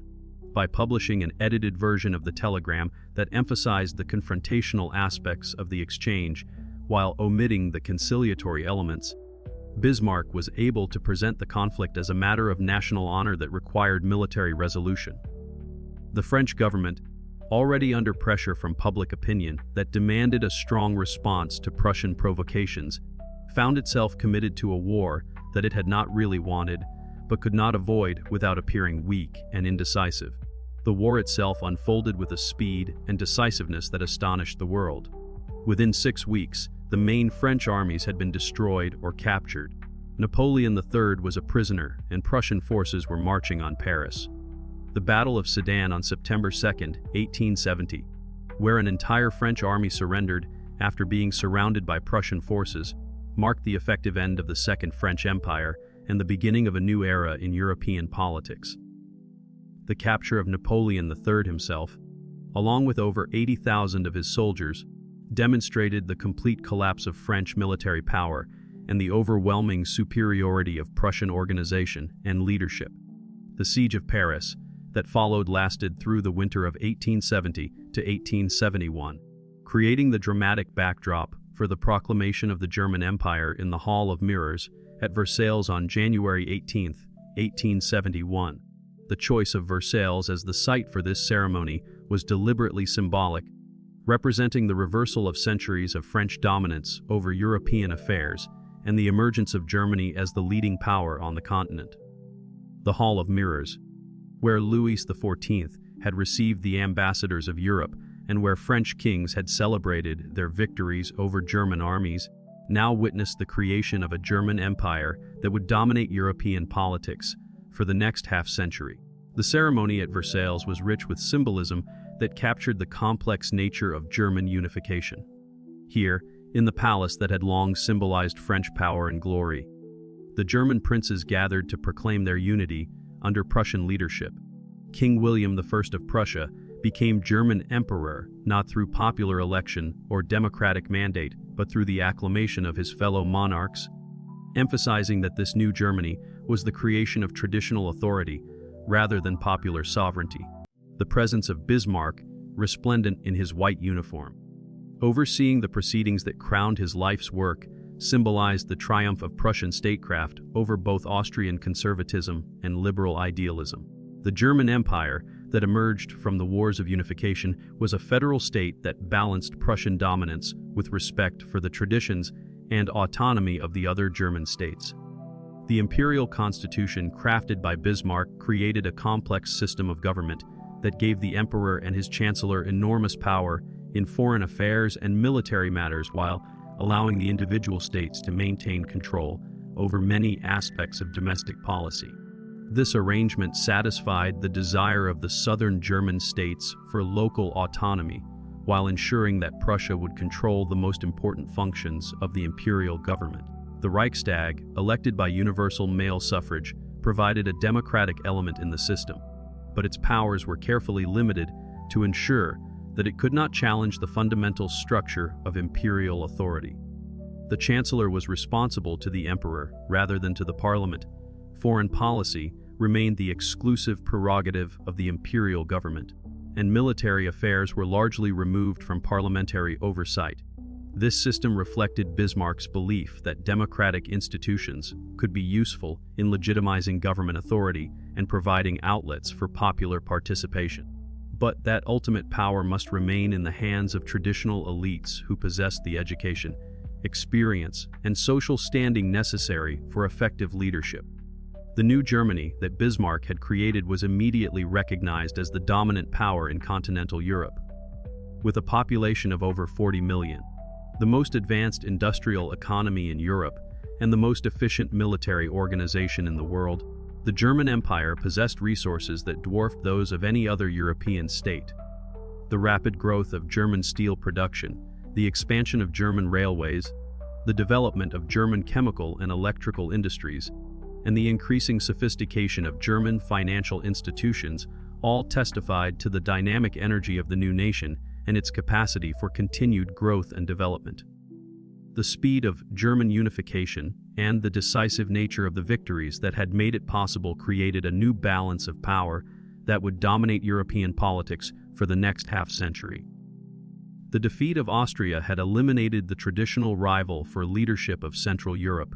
The defeat of France had removed the greatest obstacle to German expansion, and the creation of the German Empire had established a new center of power that could not be ignored by any European statesman. The implications of these changes extended far beyond the German territories themselves, affecting the policies of every European government and requiring fundamental adjustments in diplomatic arrangements that had existed for decades. Yet the very success of German unification created new problems and challenges that would ultimately prove more difficult to manage than the original task of creating unity. The new Germany was surrounded by neighbors who viewed its rapid rise to power with suspicion and alarm, and who began to consider whether their own security might require measures to contain German expansion before it proceeded too far. France, humiliated by defeat and the loss of Alsace, Lorraine, became a permanent enemy dedicated to recovering its lost provinces and reducing German power. The desire for revenge, or revanchy as the French called it, became a dominant theme in French politics and a constant source of tension in European affairs. Russia, traditionally friendly to Prussia and supportive of Prussian policies, began to view the new German Empire as a potential threat to Russian interests in Eastern Europe. The emergence of a powerful, unified Germany on Russia's western border raised questions about the future balance of power in the region and the possibility that German expansion might eventually threaten Russian security. The traditional friendship between the Prussian and Russian royal families remained intact, but Russian statesmen began to consider whether their country's interests might require new diplomatic arrangements that would provide protection against possible German aggression.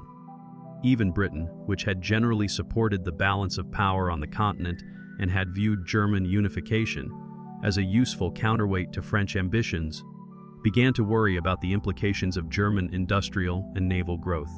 The rapid expansion of German manufacturing, the increasing competitiveness of German exports, and the growing sophistication of German technology all raised questions about Britain's ability to maintain its position as the world's leading industrial and commercial power. The possibility that Germany might challenge British naval supremacy, the foundation of British security and imperial power, became a source of growing concern in London. Within Germany itself, the rapid pace of industrialization and urbanization was creating social tensions that challenged traditional patterns of authority and deference. The growth of industrial cities, the emergence of a large working class, and the development of new forms of social organization all contributed to changes in German society that the existing political system was ill-equipped to handle. The traditional relationship between rulers and subjects, based on personal loyalty and social hierarchy, was being undermined by the anonymous relationships of industrial society and the egalitarian ideologies that accompanied economic modernization. The growth of the Social Democratic Party, with its Marxist ideology and its appeal to the industrial working class, represented a new kind of political challenge that could not be met through the traditional methods of diplomacy and warfare. The Social Democrats' criticism of capitalism, their demand for democratic government, and their internationalist outlook all posed fundamental challenges to the assumptions upon which the German Empire had been built. Their growing electoral success, despite government harassment and legal restrictions, demonstrated that significant segments of German society were not satisfied with the existing political and economic arrangements and were prepared to support radical alternatives. The Catholic population of the new empire, concentrated in Bavaria, the Rhineland, and the territories acquired from France, proved resistant to integration into a state dominated by Protestant Prussia. The cultural and religious differences between Catholic and Protestant Germans, which had been manageable when Germany was fragmented, became sources of serious political conflict when both groups found themselves citizens of the same state. The formation of the Catholic Center Party, which sought to protect Catholic interests within the imperial system, created a permanent opposition that challenged Protestant assumptions about German national identity. This led to the Kulturkampf, Bismarck's unsuccessful attempt to reduce Catholic influence in German society through a series of laws that restricted the activities of the Catholic Church and sought to bring Catholic institutions under state control. The conflict that resulted from these measures demonstrated the limits of government power in a society that was becoming increasingly pluralistic and the impossibility of imposing religious uniformity on a population that included significant religious minorities. The ultimate failure of the Kulturkampf forced Bismarck to recognize that the German Empire would have to accommodate religious diversity rather than seeking to eliminate it. The complexity of governing the new German Empire was compounded by the personality and methods of its creator.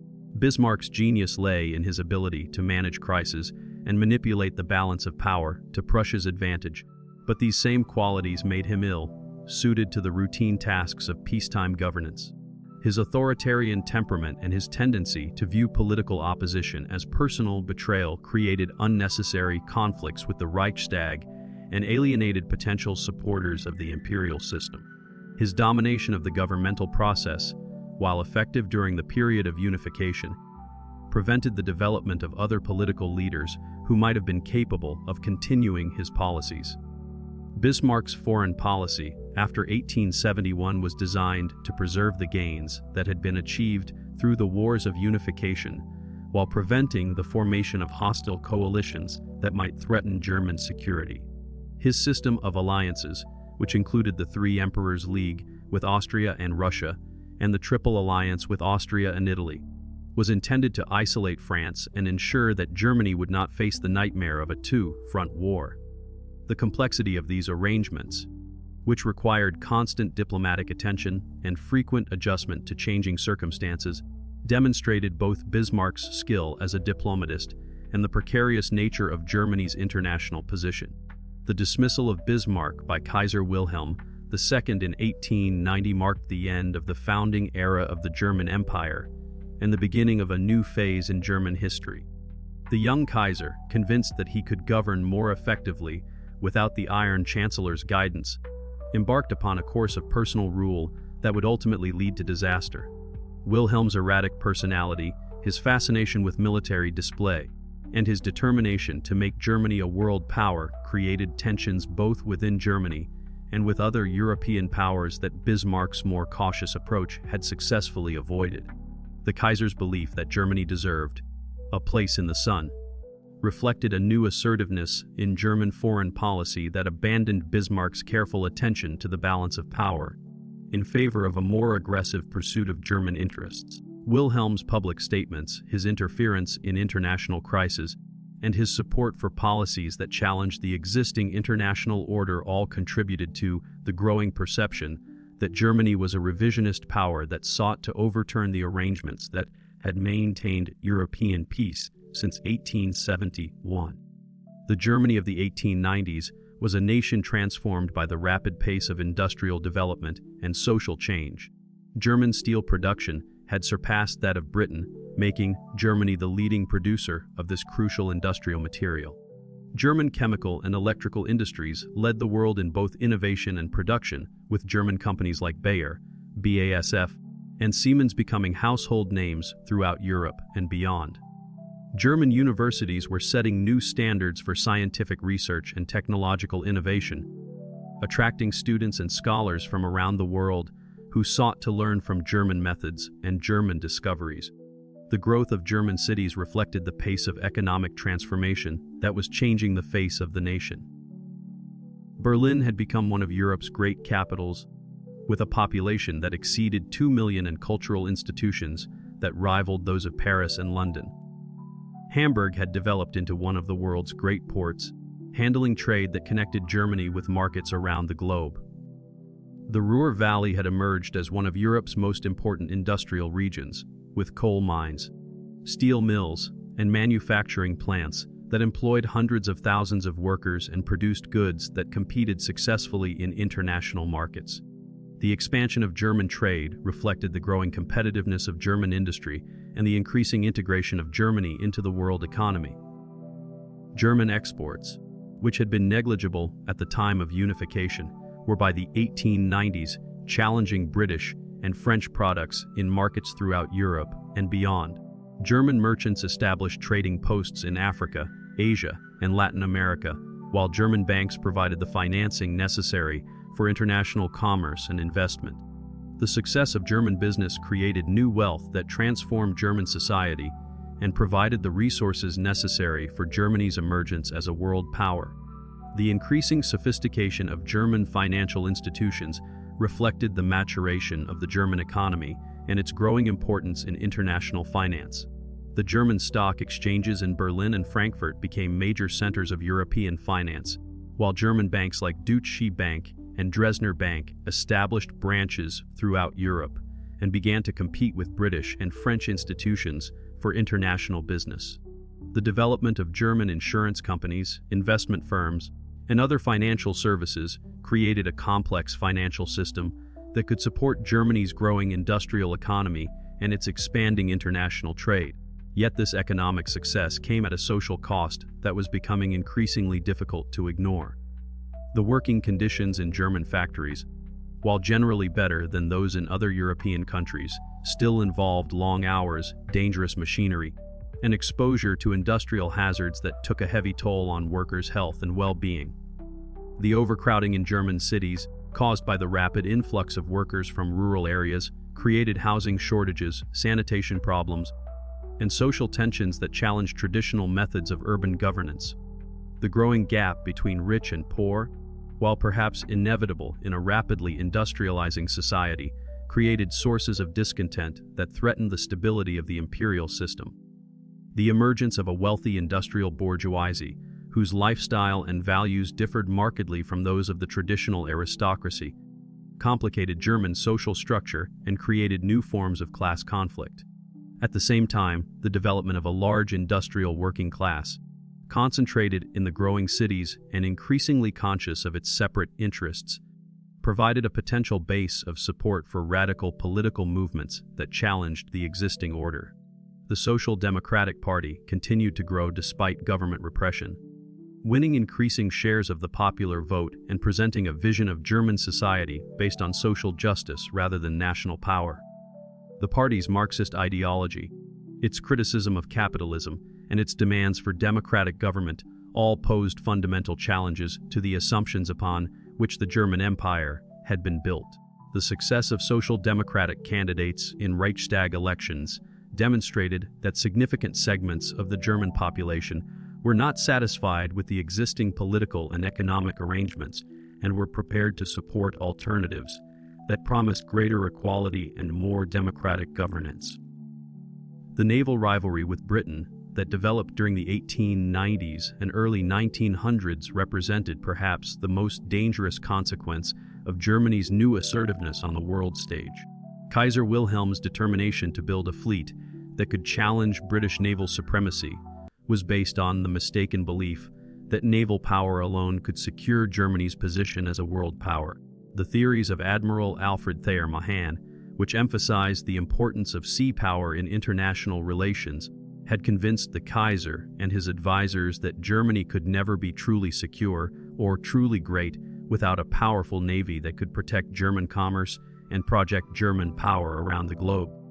The construction of the German High Seas Fleet, begun in earnest with the Navy laws of 1898 and 1900, not only consumed enormous resources that might have been better used for other purposes, but also convinced the British government that Germany represented a fundamental threat to British security. The British response, which included the construction of the revolutionary dreadnought battleship and the development of new naval technologies designed to maintain British superiority, led to an arms race that consumed increasing amounts of both countries' resources while making war more rather than less likely. The alliance system that developed in the years before 1914 reflected the fears and suspicions that German power had created among the other European nations. The Franco-Russian alliance of 1894 brought together Germany's enemies in the East and West, creating the possibility of the two-front war that German strategists had long feared. This alliance, which seemed unlikely given the fundamental differences between Republican France and autocratic Russia, was made possible by their common fear of German power and their shared interest in containing German expansion. The Entente Cordiale between Britain and France in 1904 represented an even more dramatic shift in European diplomacy, as these traditional enemies put aside centuries of rivalry to cooperate against what they perceived as the German threat. The agreement, which resolved colonial disputes between the two countries and established the foundation for closer cooperation, was followed by military conversations that prepared for possible joint action against Germany. The Anglo-Russian Agreement of 1907 completed the encirclement of Germany and Austria-Hungary, creating the opposing alliance systems that would make a European war almost inevitable once a crisis developed that could not be resolved through diplomatic means.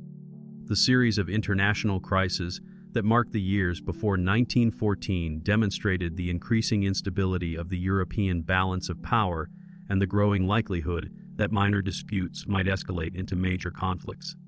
The first Moroccan crisis of 1905, the Bosnia-Herzegovina crisis of 1908, the second Moroccan crisis of 1911, and the Balkan Wars of 1912 and 1913 all revealed the extent to which European diplomacy had become polarized and the difficulty of resolving disputes through traditional diplomatic methods.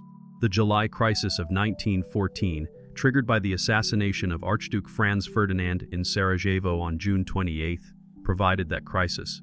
The murder of the Austrian heir apparent by a Serbian nationalist created a situation in which Austria-Hungary felt compelled to take strong action against Serbia, while Russia felt obligated to support its Slavic ally against Austrian pressure. The German decision to support Austria-Hungary unconditionally in its dispute with Serbia, the famous blank check that encouraged Austrian intransigence, reflected the German leadership's belief that a show of strength would deter their enemies and preserve German power. Instead, it triggered the chain reaction that led to the outbreak of the First World War and the beginning of the end of the German Empire that Bismarck had created. The mobilization of Russian forces in support of Serbia led to German mobilization in support of Austria, which in turn triggered French mobilization in support of Russia and British mobilization in support of France. Within a matter of days, the local conflict between Austria and Serbia had escalated into a general European war that would consume the resources and energies of the major powers for the next 4 years. The Germany that went to war in August 1914 was confident of victory, convinced that German military superiority and the efficiency of German planning would ensure a swift and decisive triumph over their enemies.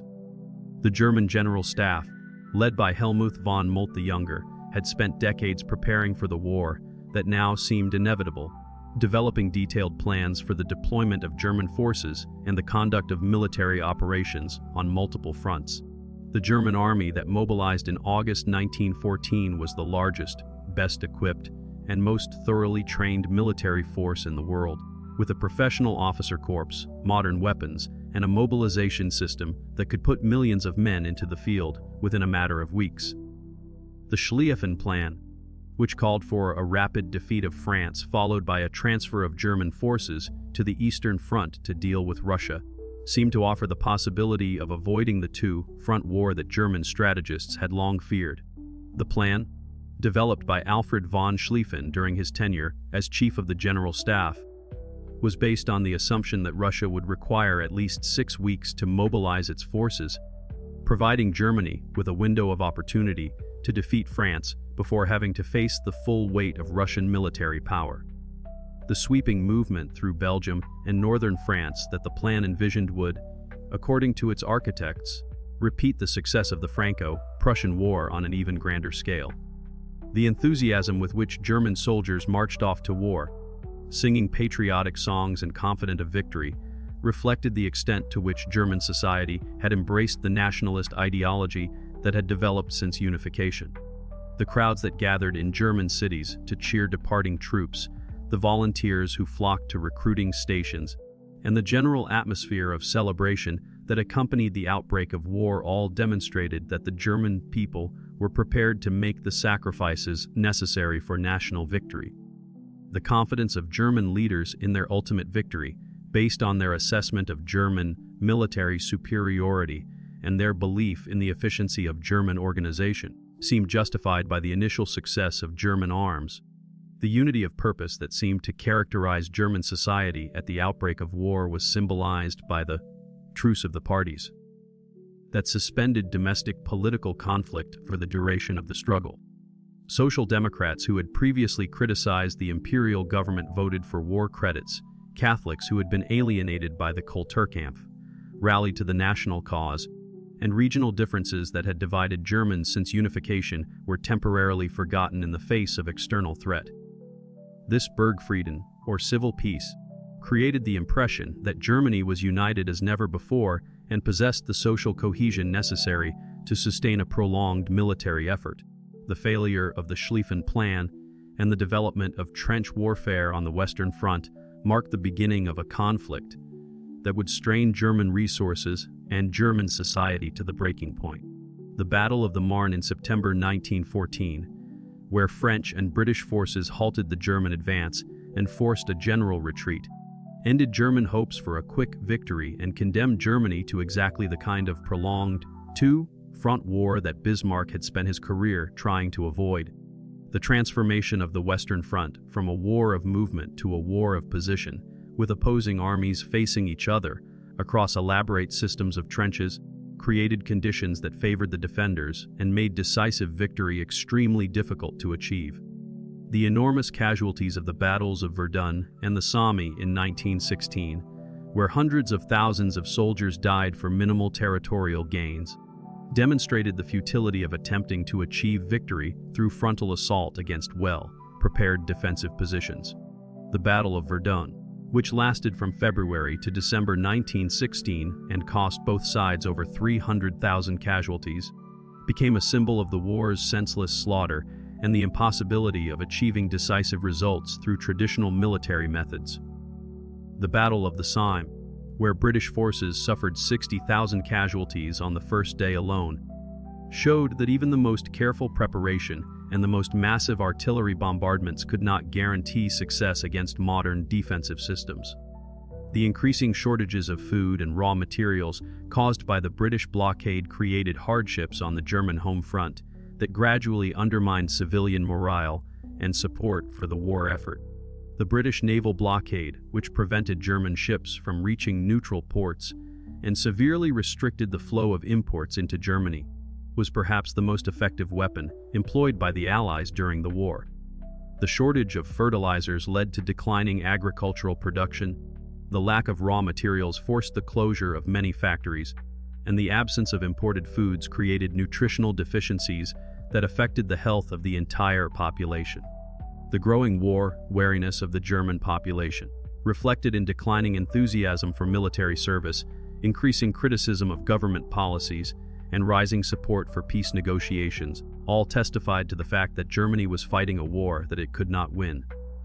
The Turnip Winter, of 1916 to 1917, when food shortages forced Germans to subsist on turnips and other vegetables normally fed to animals, marked a turning point in civilian attitudes toward the war. The sight of long lines outside food stores, the black market that developed to supply scarce commodities, and the increasing inequality between those who could afford high prices and those who could not all contributed to growing social tensions that threatened the stability of the home front. The German response to these challenges revealed both the strengths and the weaknesses of the imperial system. The efficiency of German organization, demonstrated by the ability of German industry to continue producing weapons and military equipment despite severe shortages of raw materials, showed what German technical skill and administrative competence could accomplish under the most difficult circumstances. The discipline of German society, reflected in the willingness of civilians to endure hardships and soldiers to continue fighting despite enormous casualties, demonstrated the depth of German patriotism and the strength of German social cohesion. The technical skill of German industry, which developed synthetic substitutes for unavailable raw materials and found ways to maintain production despite severe resource constraints, provided Germany with capabilities that its enemies had not expected, and that prolonged German resistance far beyond what should have been possible given the country's isolated position. The development of synthetic rubber, artificial fertilizers, and substitute foods all demonstrated the remarkable ingenuity of German scientists and engineers when confronted with seemingly impossible challenges. The development of new weapons, including poison gas, improved artillery, and more effective machine guns, showed German technological superiority in many areas of military science. German submarines, which posed a serious threat to Allied shipping throughout the war, demonstrated German naval innovation and the effectiveness of unconventional warfare tactics. The improvement of military tactics, particularly in the use of storm troops and infiltration techniques, gave German forces advantages that partially compensated for their numerical inferiority and resource limitations.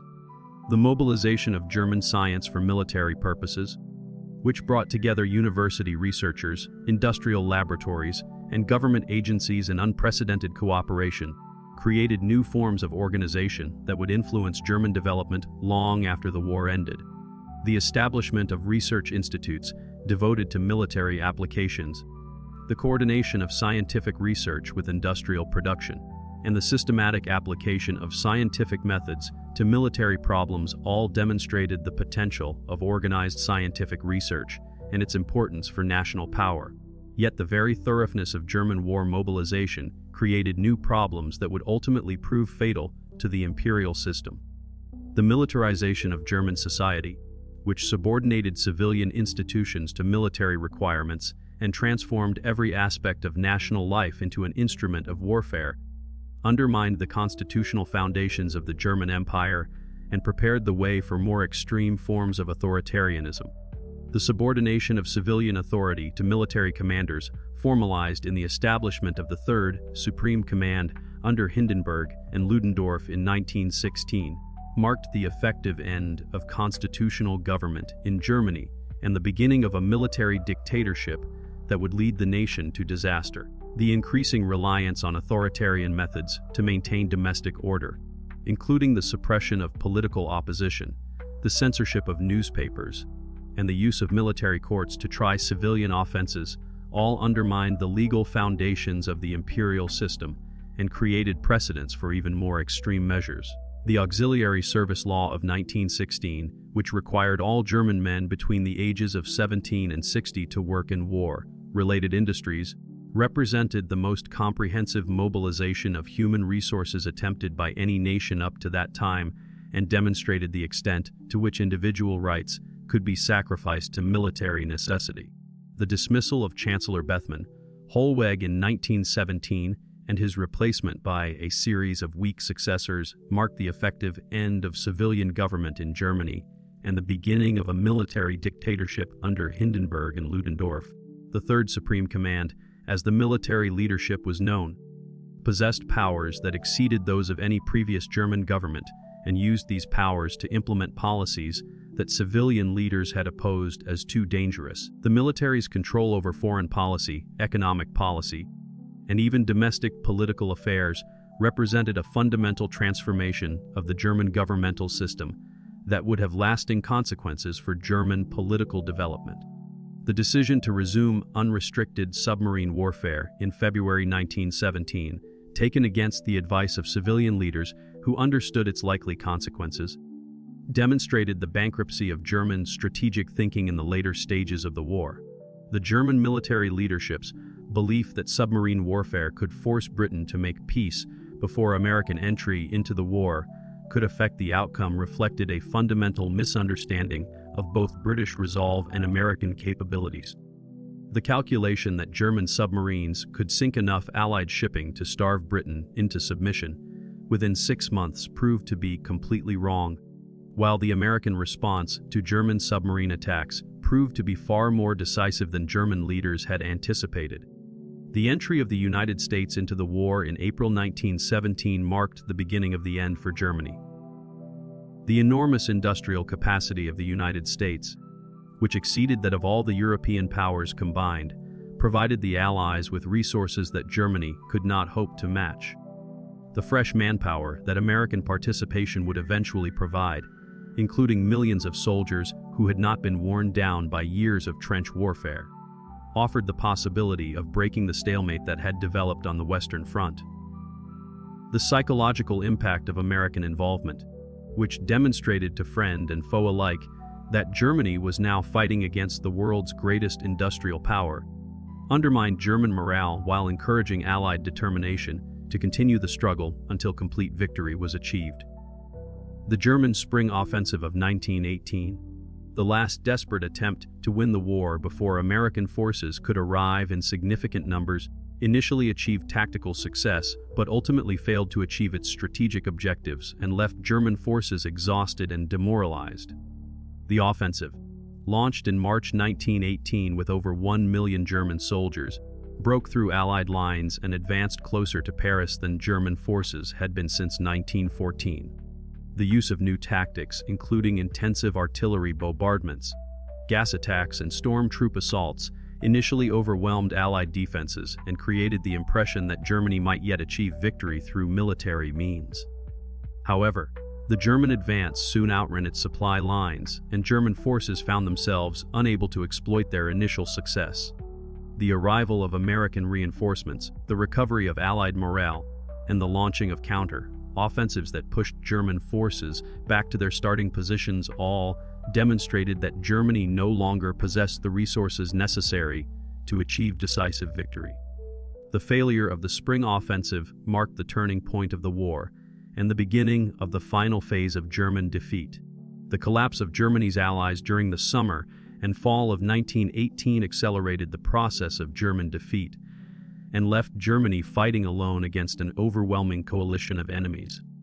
The surrender of Bulgaria in September 1918 removed Germany's connection to the Ottoman Empire and exposed the southern flank of the Central Powers to Allied attack. The collapse of the Ottoman Empire in October 1918 eliminated Germany's most important ally in the Middle East and freed Allied forces for use on other fronts. The disintegration of Austria-Hungary in November 1918, marked by the declaration of independence by Czechoslovakia, Hungary, and other successor states, removed Germany's most important ally and left German forces on the Eastern Front without support. The Austrian request for a separate peace, the mutiny of Austrian forces, and the collapse of Austrian civilian government all demonstrated that the Habsburg Empire could no longer continue the struggle and that Germany would have to face its enemies alone.